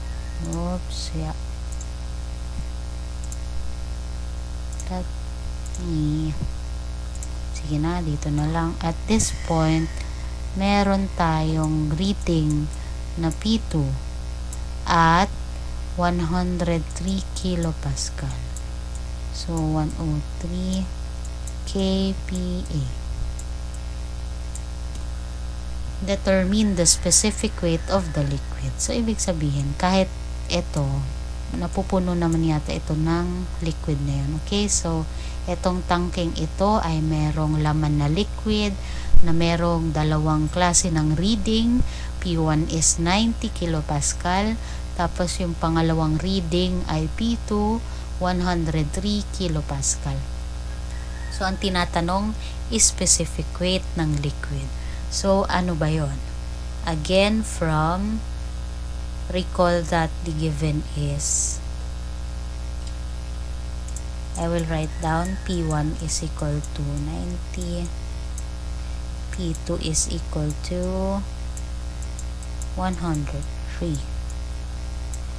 So, ang tinatanong is specific weight. So, recall that the solution, the formula for the difference between pressure head is equal to eto, P2 minus P1. So, P2 minus, pagandahin lang natin, P2 minus P1, pangit pa rin, is equal to the unit weight of the liquid multiplied by height. Now, let's check kung ano pa yung mga given natin. We know that we have 103 kilopascal in here. So, we can say that 103 kilopascal is 103 times 1,000, right?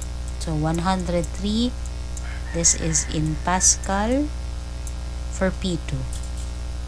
Tapos, si P1, 90. So, let's say 90 times 1,000. This is your P1 in Pascal is equal to gamma, or specific weight is still missing. So, let's denote that as your gamma. Now, when we talk about height, anong ilalagay mo dyang height? Sige nga, analyze first the problem. Diba? These two given heights are referenced from the bottom. So, itong isa 6 meters, itong isa naman 4 meters from the bottom. Therefore, you cannot say that this is the height nor this is the height already. Because when we are talking about pressure, the point between the two pressure points are the considered height of the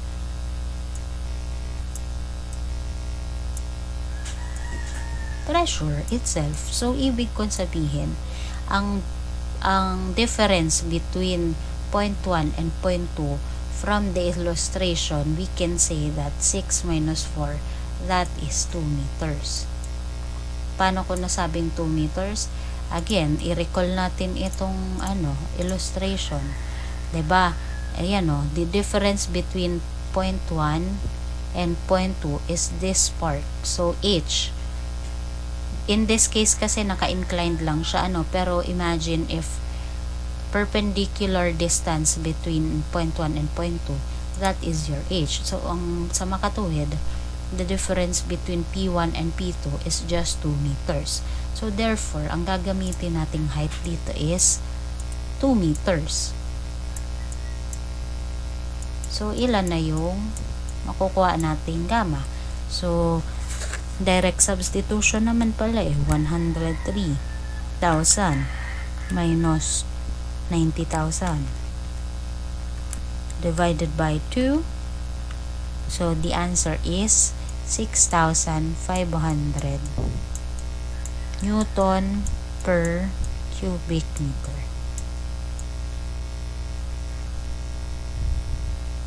So, hindi tayo pwedeng basta-basta mag-substitute ng given, kung may nakita na kayo na 6 meters, tapos 4 meters, yun na agad yung ilalagay nyo dito. No, you have to understand that the distance between these 2 points is what we will consider as the height of the pressure. Okay, so 2 meters. before tayo mag-direct substitution. So, yun lang naman yung concept nito. And I hope na kahit wala pa siyang figure, wala siyang drawing, kung ito lang talaga yung given, masasagutan nyo by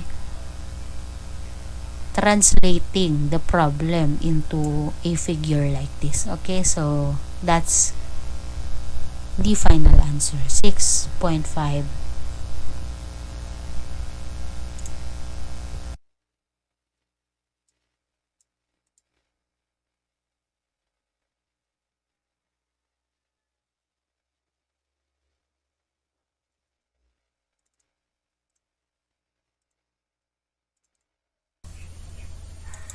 Ayan, exciting tong tanong na to eh. An open tank contains 5.8 meter of water covered with 3.2 meter of kerosene, wherein the specific weight of kerosene is 8 kilonewton per cubic meter. Find the pressure at the interface and at the bottom of the tank. So, kung kanina yung mga binigay nating problema is more on isang liquid lang, water lang, ocean, ganyan. So, ngayon, nahaluan na siya ng dalawang types ng liquid, wherein dito sa problem na to, kerosene saka water. So, i-drawing na nga natin muna yan. Dito, this is an open tank. Say, tapos, sabi daw, meron siyang water na nakapaloob saka kerosene. Pero, wait. Unawain yung mabuti yung problem.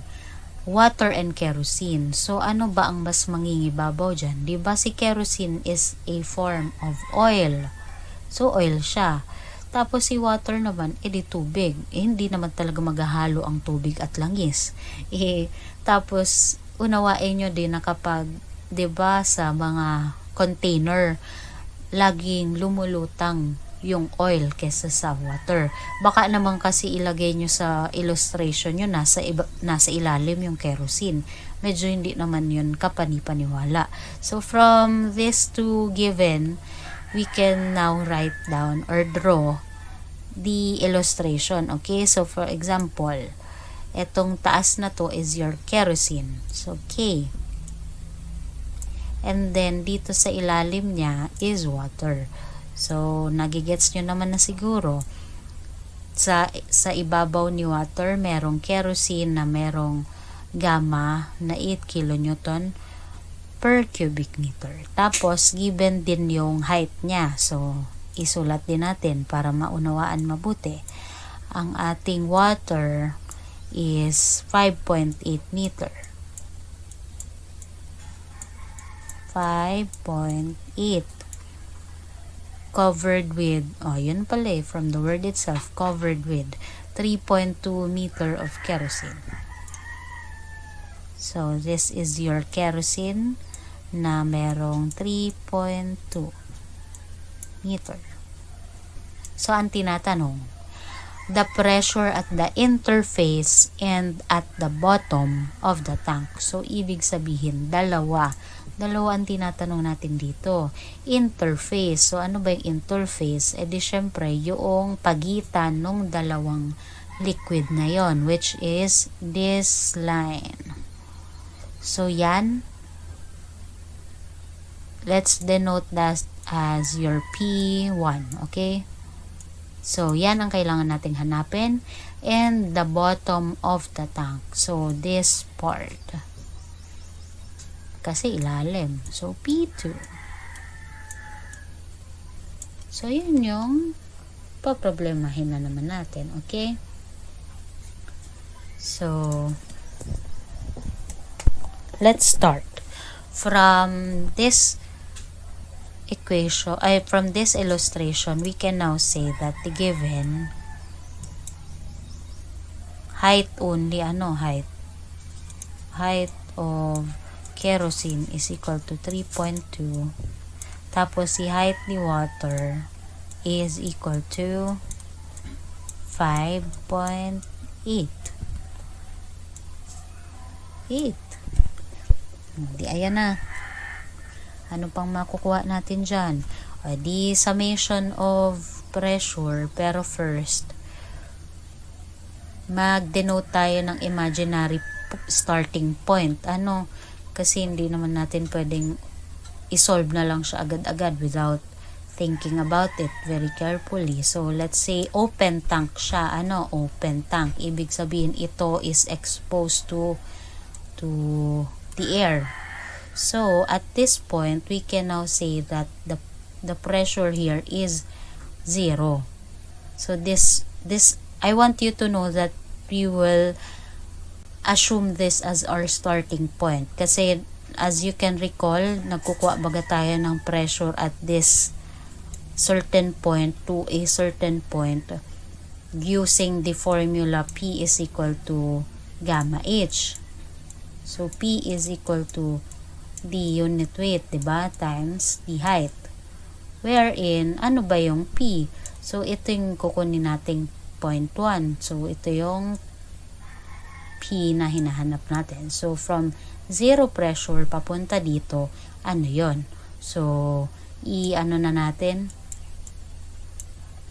I-substitute na natin yung value. So, meron tayong mula dito sa point na to. So, this is your point, say, let's point A. So, from point A to point 1, ang nilalaman lang nitong liquid na ito is kerosene. So, sa madaling salita, ang hinahanap natin dito is the summation lang ng kerosene itself kasi hindi pa naman tayo na-expose sa water, okay? So, ayun na nga, 8 kilonewton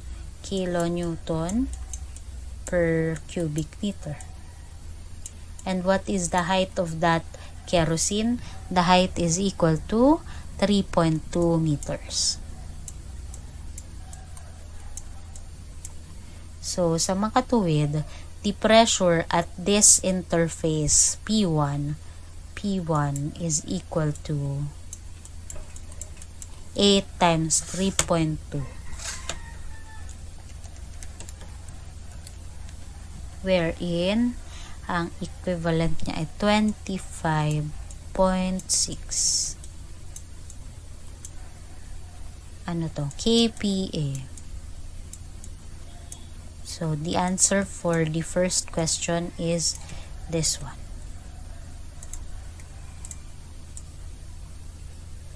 Nye. Di kasya.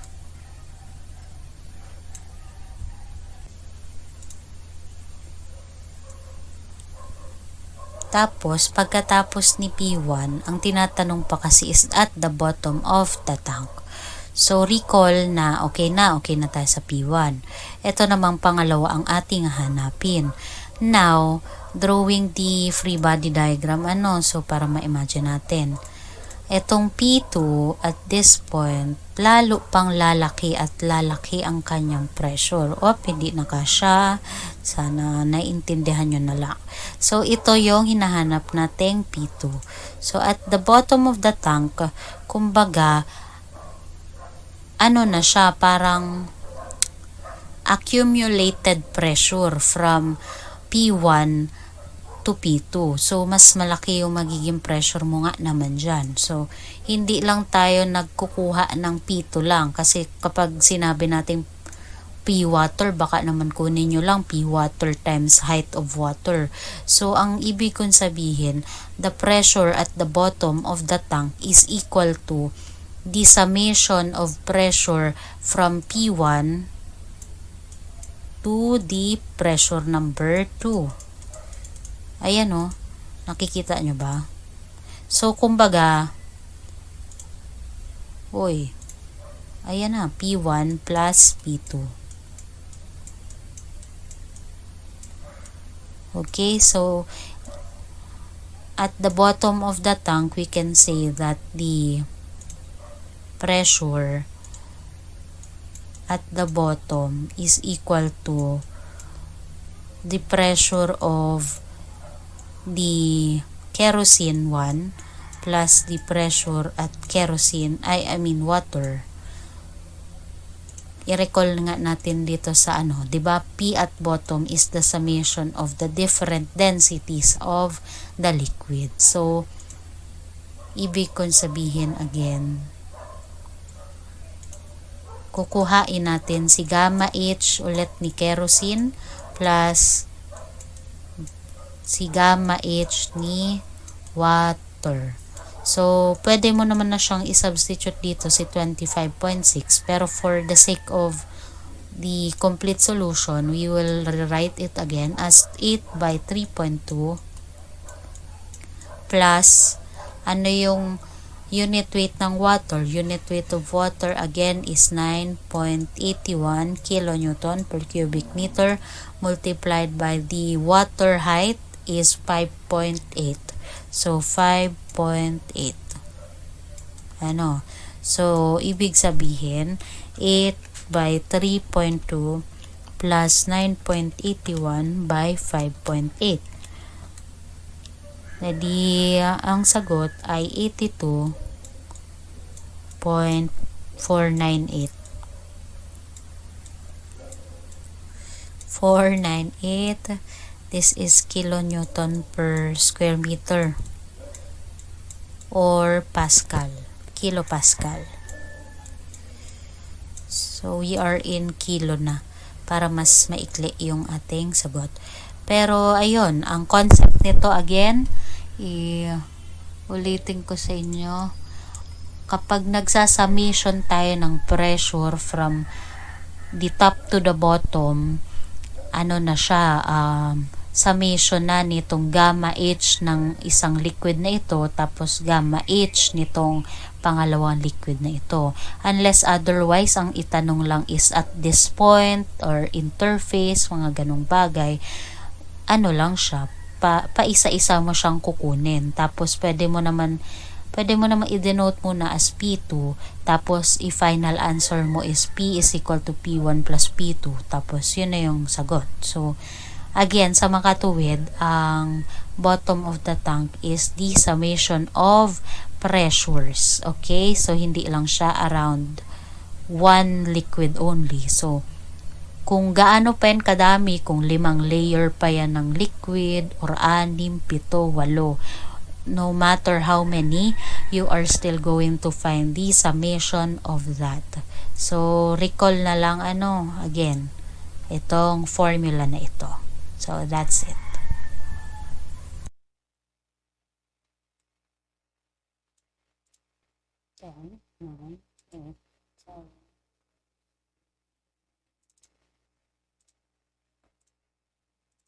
So, for the next problem, in the figure shown, if the atmospheric pressure is 101.03 kilopascal and the absolute pressure at the bottom of the tank is 231.3 kilopascal, what is the specific gravity of oil?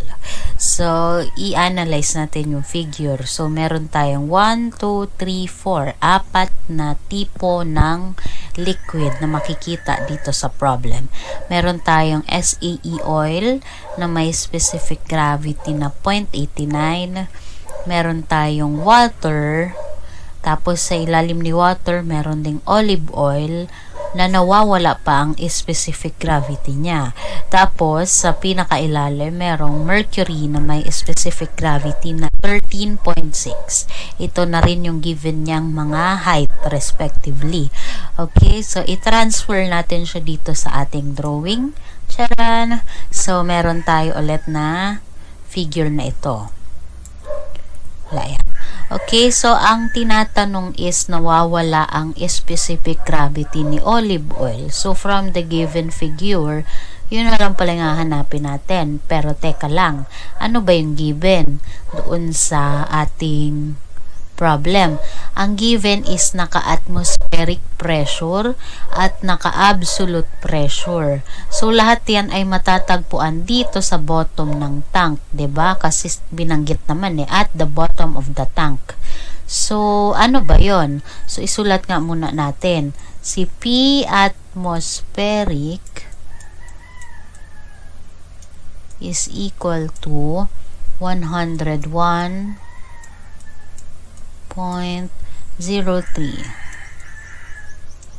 kilopascal. Tapos, si absolute pressure, so P abs Buti pa siya may abs. Charot.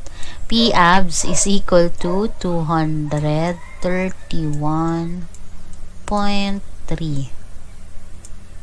kilopascal. Ayan. So, anong gagamitin natin dyan na pressure? Di baga, meron tayong formula for pressure at the summation of all the unit weight and the respective height ng kanyang mga liquid. So, yun yung pressure. Pero, ano yung gagamitin nating pressure? Si 101 ba o so 231.3? Ang tamang sagot ay wala dyan sa dalawa. I want you to know that the pressure na we are dealing with in terms of the liquid alone is the gauge pressure. Gauge siya. Okay? So, meaning, si gauge pressure lang ang makukuhanan natin ng summation ng unit weight and height of the liquid alone. Paano ko nasabi yon? Kasi nga, si atmospheric pressure is due to the pressure of the air above the liquid. So, we are assuming na itong parte ng itaas na ito ay meron ng given na atmospheric pressure. So, kaya lang siya nagkaroon ng reading sa baba nga. Kasi, summation na siya ng atmospheric and the gauge pressure of this liquid alone. Okay? Ang ibig kong sabihin, the P absolute pressure is the summation of the P gauge plus the P atmospheric pressure. So from the formula itself, absolute pressure is equal to P gauge plus P atmospheric. So ibig kong sabihin, kinaklaro ko sa inyong lahat, na itong atmospheric pressure is due to air alone. So, air yan. Tapos, itong P gauge ang magiging kakampi natin sa lahat ng problem solving na due to the liquid itself. Tapos, kaya lang merong given dito na absolute pressure kasi nga, para ma-minus natin. Nagigets nyo na ako.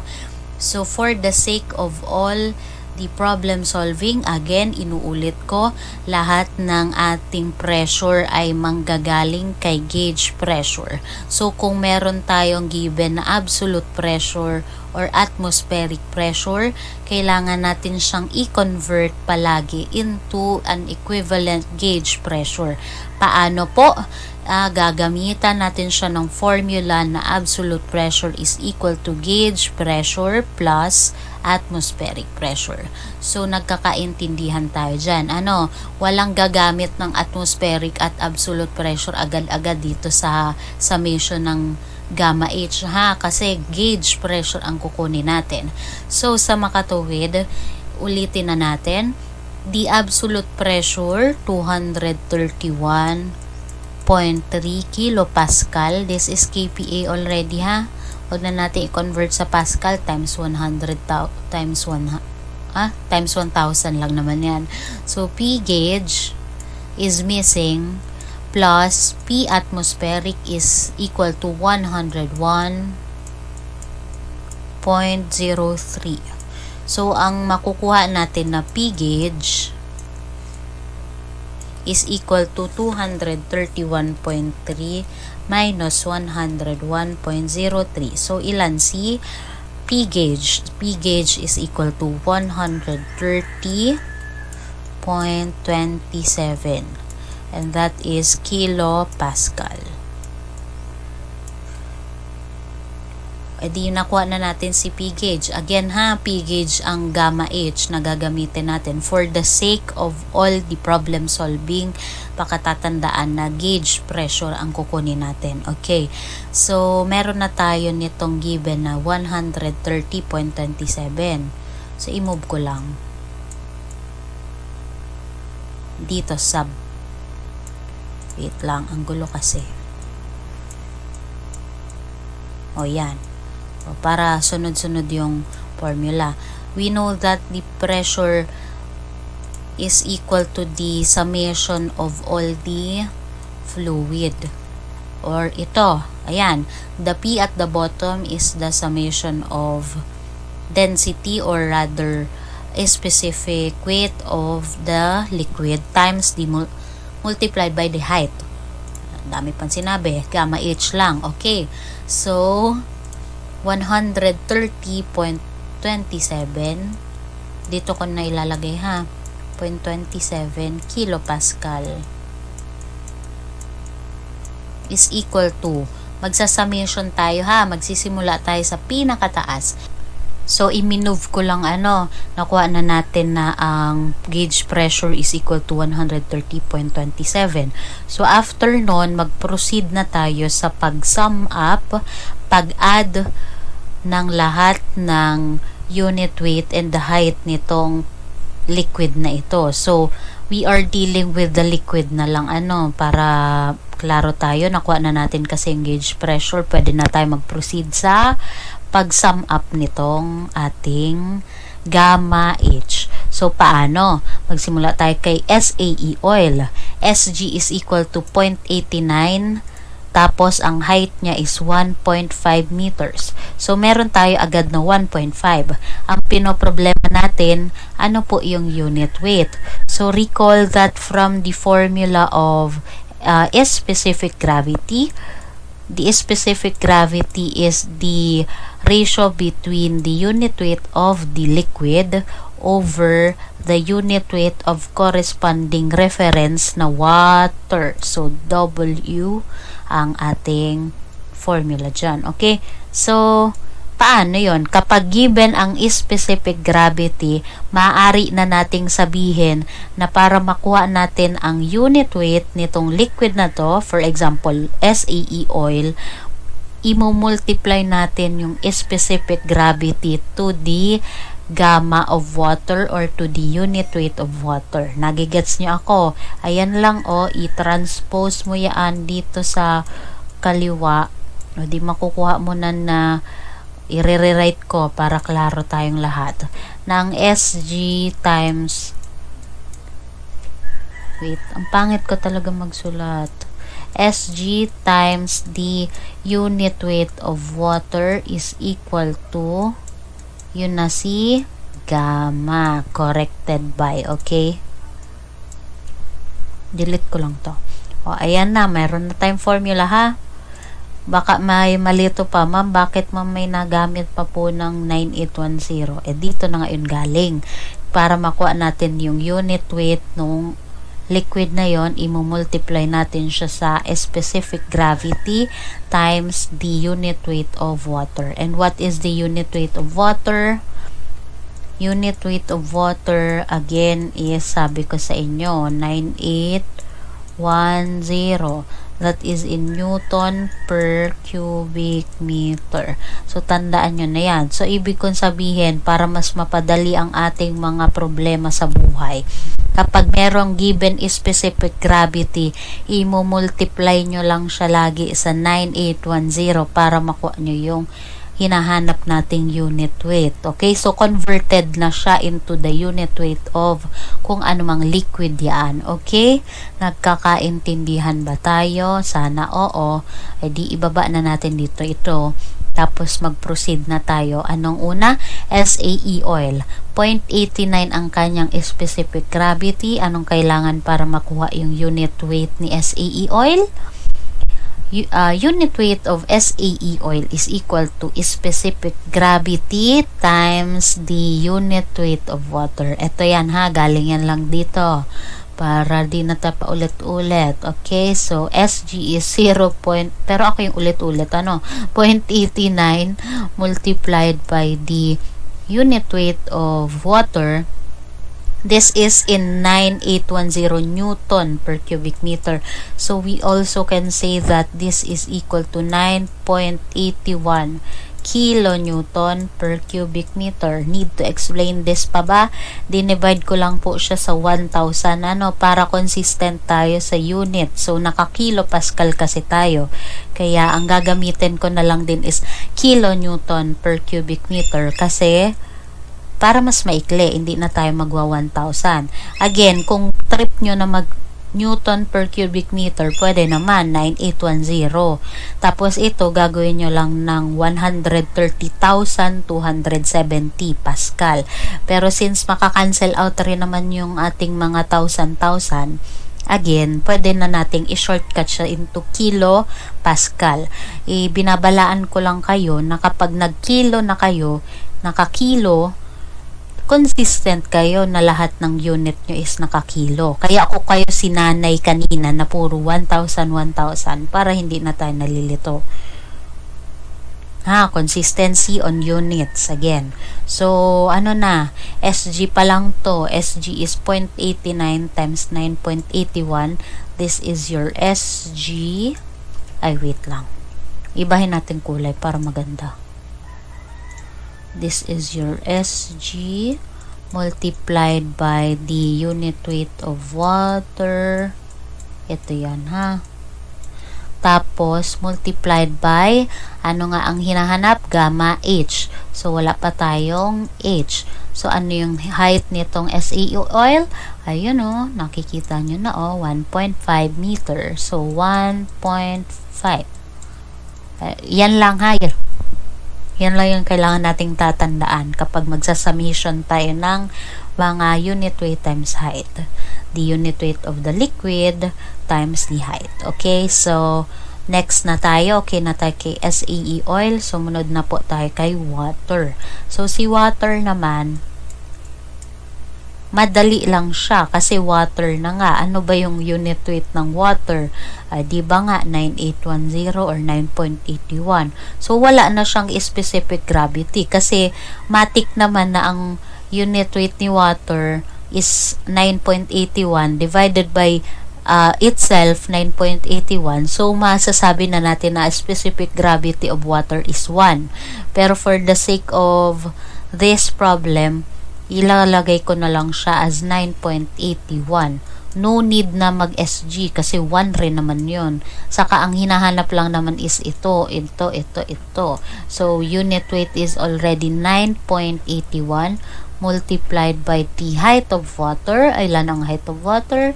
2.5 meters. So, meron na tayong 1, meron na din tayong 2. Sige, nunumerohan natin yan para 3. DC number 3, nawawala nga yung kanyang specific gravity.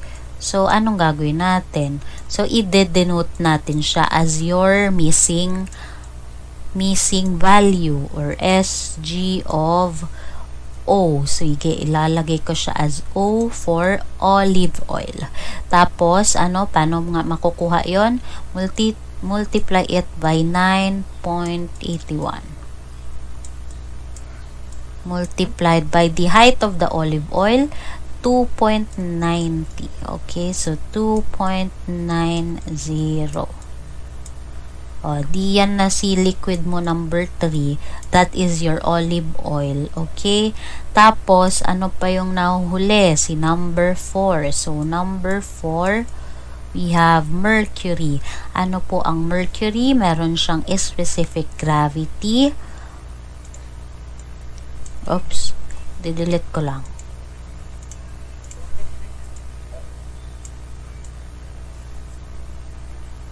Hala, paano ba ito magkakasya? Sige, delete ko na lang, ha. Plus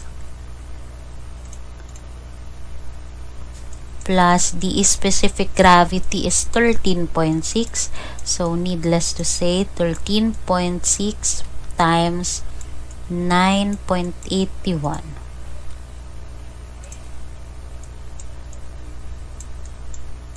Times 0.40.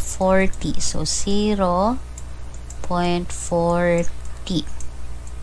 So, from this very long equation, we can say na ang missing part na lang talaga niya is the specific gravity of olive oil. So, i-calculate nyo na lang yan using your calculator, malamang. And i-ship solve ko na siya, ha. 130.27 is equal to 0.89 times 9.81 times 1.5 plus 9.81 times 2.5 plus dx is SG times 9.81 times 2.9 plus 13.6 by 9.81 times 0.4. So, nasusundan dinectate ko, shift solve for x. We now get that the value of x or the specific gravity is equal to, itataas ko lang konti para magkasya.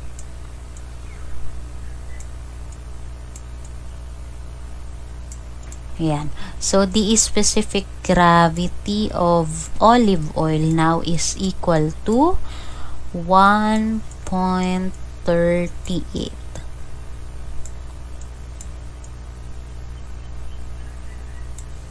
So, ayun lang. Yan lang yung tamang sagot. Nagigets nyo na ba? Bakit ibig kong sabihin nasa ilalim siya ni water? Kasi nga mas mabigat pala talaga si olive oil, kasi ang olive oil ay may 1.38 na specific gravity. So this is the final answer, wherein uulitin ko kaya wala na siyang ditong di ko na inilagay, kasi ang specific gravity naman ni water is equal to 1 din naman, kasi 9.81 divided by 9.81 itself, edi 1. Tapos, si SG mo naman ay 0.89 para kay SAE oil. Okay? So, ang pinaka talagang sagot is 1.38. Klaro na po. Wala na pong magtatanong kung bakit may 9.81 kasi ito na nga yung formula ng specific gravity. Specific gravity is equal to gamma over gamma of water. So, para makuha natin si equivalent na gamma is SG times the reference natin na water unit weight. Okay. So, I hope nagkakaintindihan tayo. Kasi sa mga susunod na problem, gantong-ganto rin yung kanyang format. Susundan nyo na lang yan. Pero let's try to solve another problem para mas madaming example.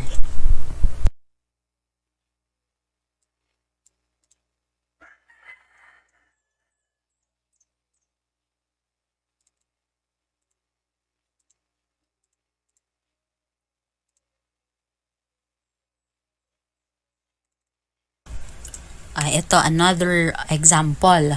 For the tank shown in the figure, H1 is equal to 3 meter and H3 is equal to 4 meters. Determine the value of H2. So, we are given here dalawang klase ng liquid. One is oil na may specific gravity of 0.84. Tapos, ang kanyang value ng H2 or height is nawawala pa. Yun yung kailangan nating malaman. So, next naman ng liquid natin is water. Magkabila yan water and water. So, yung H1 na isa, ito, is equal to 3 meters. Tapos, si H3 naman, na andito sa kabila na 4 meters. So, tangke yan, na meron kang siwang sa gitna. So, ito yon. So, ang tendency nga naman ng liquid is dumaloy siya either from dito, papunta dito, or vice versa. Kahit ano naman dyan, okay lang. So, di naman kasi natin nalaman kung alin yung unang napuno, 'di ba? So, anyway, ito lang naman yung kanyang figure. Meron siyang nasa gitnang part. So, yung tendency ng water is dumaloy siya talaga from kaliwa to kanan or kanan to kaliwa, ganyan. So, ang problem lang naman natin, hanapin lang naman natin si H2. Okay, so malinaw yan, Punta na tayo dito kay isa pang drawing. Drawing ko yan ulit. So, eto na siya. Si orange, oil yan Tapos si water, yung kulay blue. So, ang tinatanong ay value of H2. So, paano natin malalaman yan ngayon? O diba, ang prinsipyo dito is all about pressure with respect to the liquid. So, ano yun? Pakatatandaan ng ating formula for pressure here is equal to the summation, kung ilan mang klase ng liquid yan, of the unit weight of the liquid multiplied by the height or respective height nung liquid na yon. So, dito lang iikot ang ating pagpa-problem solving. Actually, sa lahat naman ng sa lahat nitong lesson na to, dito lang tayo talaga iikot. So, paiikot-ikutin lang. Ay, taray, char. So, ano na yon? Paano natin madedetermine ngayon yung pressure? So, magtatalaga tayo dito ng points kung paano nga natin i-consider yan. So, let's denote as the surface, 'di ba? Dito sa figure naman malinaw naman itong triangle. Ano pong ibig sabihin niyan? Symbol yan na ito na yung surface ng ating liquid, or kumbaga yung ibabaw. Ibabaw po yan ng ating liquid. So malinaw naman. So from this surface, so itatalaga natin siya as our first point. Kasi magde-determine tayo ng H2 eh. So, paano natin maano? I-dissect natin. Kumbaga, hati-hatiin natin siya into two parts. So, from this point, papunta dito, kay pagitan ni H2 and H1. Ano ba yon? Yun naman po yung surface ni water or interface, or kumbaga, pagitan ng oil and water na yan. So, let's denote this our H2 as our H2. So, point 2. Ano ba? Gulo ni ma'am. So, from point 1 to point 2. Okay? Malinaw naman po siguro. And then, from point 2, pupunta naman tayo dito kay another surface. So, parang nagigets nyo na yung flow. Point. Okay, so ito na si point number 3. So, bakit tayo nag-dissect ng mga points? Para nga madali nating ma-distinguish yung, siyempre, number 1, magkakaiba naman siya ng uri ng liquid. So, iba naman si oil kay water. So, hindi mo pwedeng i-assume na ito na yun agad-agad. So, from 1, 2 to 3.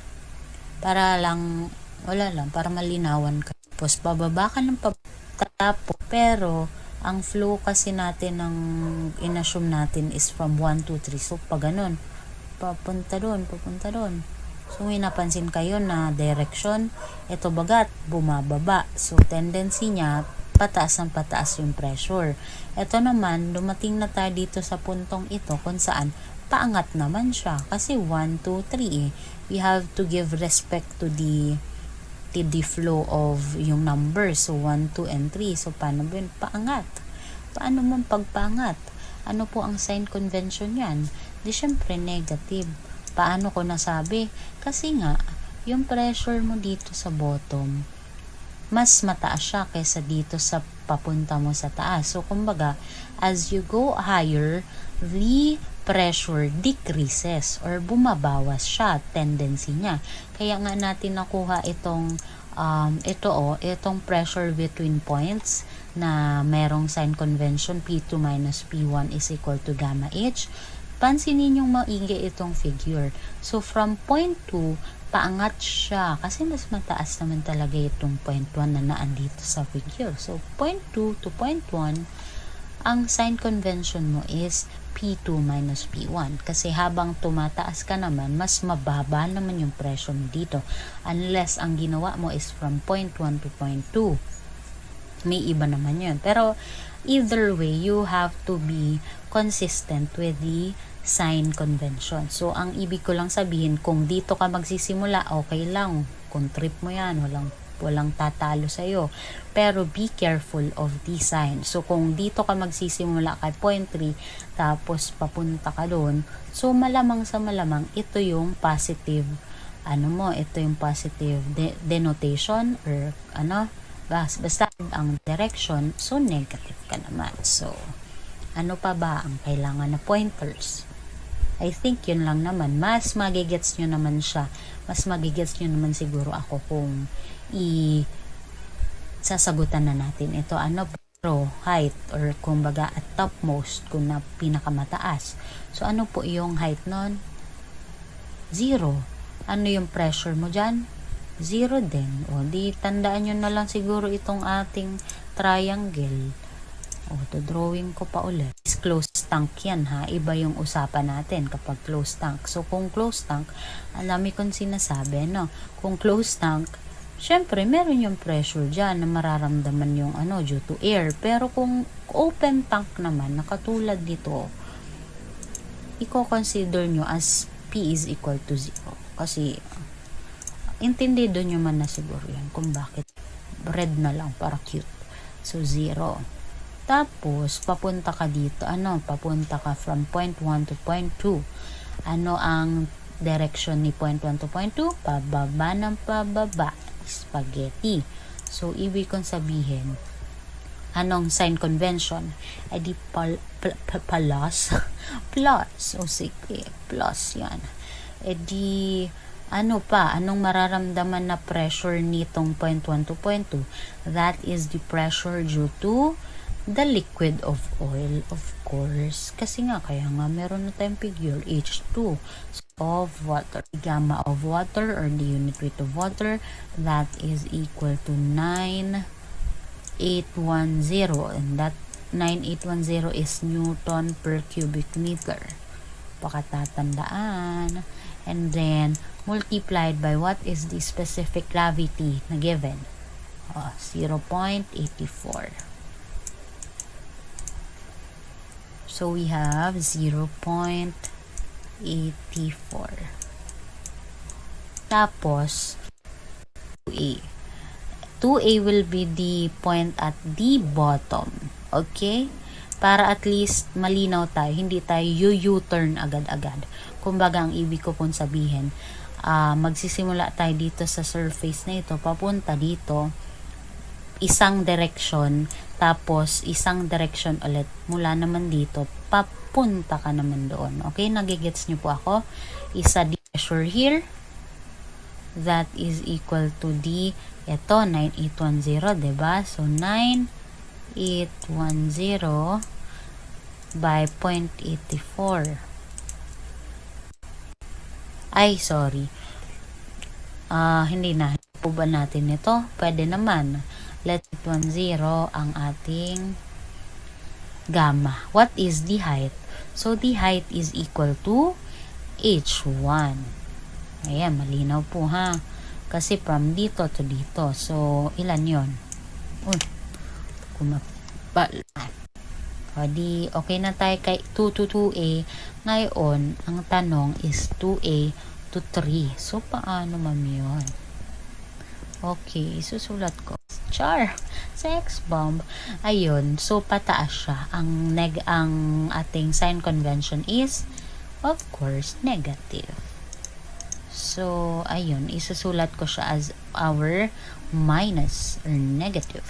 So, 2A to 3, from point 2A, we have, papunta doon sa 3, ang kanyang gamma H is equal to, syempre, water pa rin naman. So, 9810 multiplied by, what is H3? H3 is equal to, ayun, 4 meters. So, 4. Mukhang 9. 4 nako. Wait, this is only gamma. Sorry. Hindi ko pa nalagay si respective height niya. Okay, so, eto nga yung nawawala. Ma'am naman, huwag mo kakalimutan yung nawawala. Okay, so, again, from 1 to 2, our our unit weight is equal to the unit weight of water multiplied by the specific gravity. So, ayun, dinisect ko yung 1 to 2, 2 to 2A, 2A to 3, para lang magkaroon tayo ng unity. And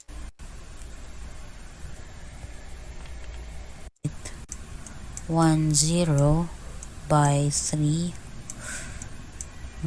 pressure at point 1. So, pressure mo dito is equal to 0. O di, paano tayo makakarating sa point 3? point natin siya into this type of equation, okay?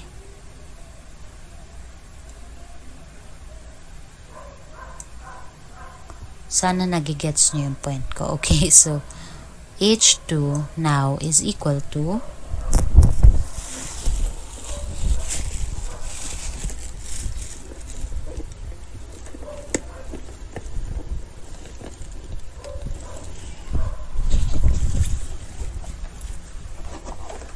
ayun, hanap ko na yung calculator.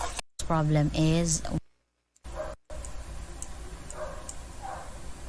dH2 is equal to 1.19 meter. So, sana tama. Yes, the answer for this problem is 1.19 meters. So, paano nakuha ulit yung concept na yun? Summation of pressure at different points. Paano po na-equate?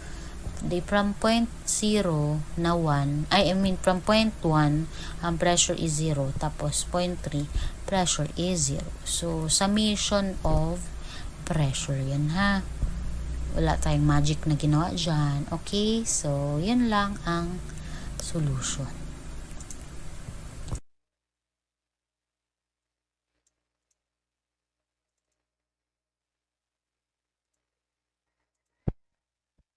So, dun po nagtatapos muna yung part 1 ng ating problem solving dito sa pagkuha ng pressure head. Anyway, madali lang din naman siyang masusundan kung alam nyo talaga yung concept ng unit weight multiplied by the height of the liquid. So, paulit-ulit lang, 'di ba? Halos magkakaiba lang siya ng property, kung ano yung given na tawag na liquid, mga ganung bagay lang. So, you just have to be familiarized at diskarte kung paano nga kukunin yung iba't ibang klase ng unit weight ng liquid na given. So, for the next meeting, we will definitely continue to solve problem with regards to this hydrostatic pressure. So, ano na lang tayo? Tawag dito? Continue na lang tayo ng problem solving, and then I will also video the solution to every problem. For the next meeting, mayroon pa tayong iba pang konting-konti na lang na isa-solve na naka-video, tapos ipopost ko na lang siya sa LMS. And then, after nitong problem solving, bibigyan ko kayo ng take-home assignment. Ano po? So, para ma-solve nyo rin ito mga pinagsasasabi ko on your own. So, ibig kong sabihin, problem set number 2. So, after, pakisagutan po yung problem set number 1 para makahabol yung iba. Tapos, after nun, problem set number 2 on Wednesday. And then, for the next Monday na, na lang din tayo, more on video and review and problem solving. Ihahasa ko naman kayo kung paano mag-solve, okay? So, sana po, good luck kasi last week is the prelim examination ng February. So, dalawa lang itong topics na ito, yung liquid properties and also the principles on hydrostatic using this different pressure head. So, yan lang naman ang sakop ng prelim natin. Sa sunod na mga meeting natin, puro practice solving na lang tayo. Ano po, kapag may katanungan, pwede nyo naman po akong i-approach, i-message, or whatsoever. And also this meeting is also recorded as of the moment. So, yun, pwede nyo na siyang balikan every now and then. Okay, so thank you po. 11:30 na. So, time na po tayo. Thank you for listening sa 11 na yan. Grabe, salamat sa inyo. Happy Valentine's Day, and you can now have your lunch. Thank you po. Thank you po, ma'am. Thank you po, ma'am. Happy Valentine's po. Thank you so much po.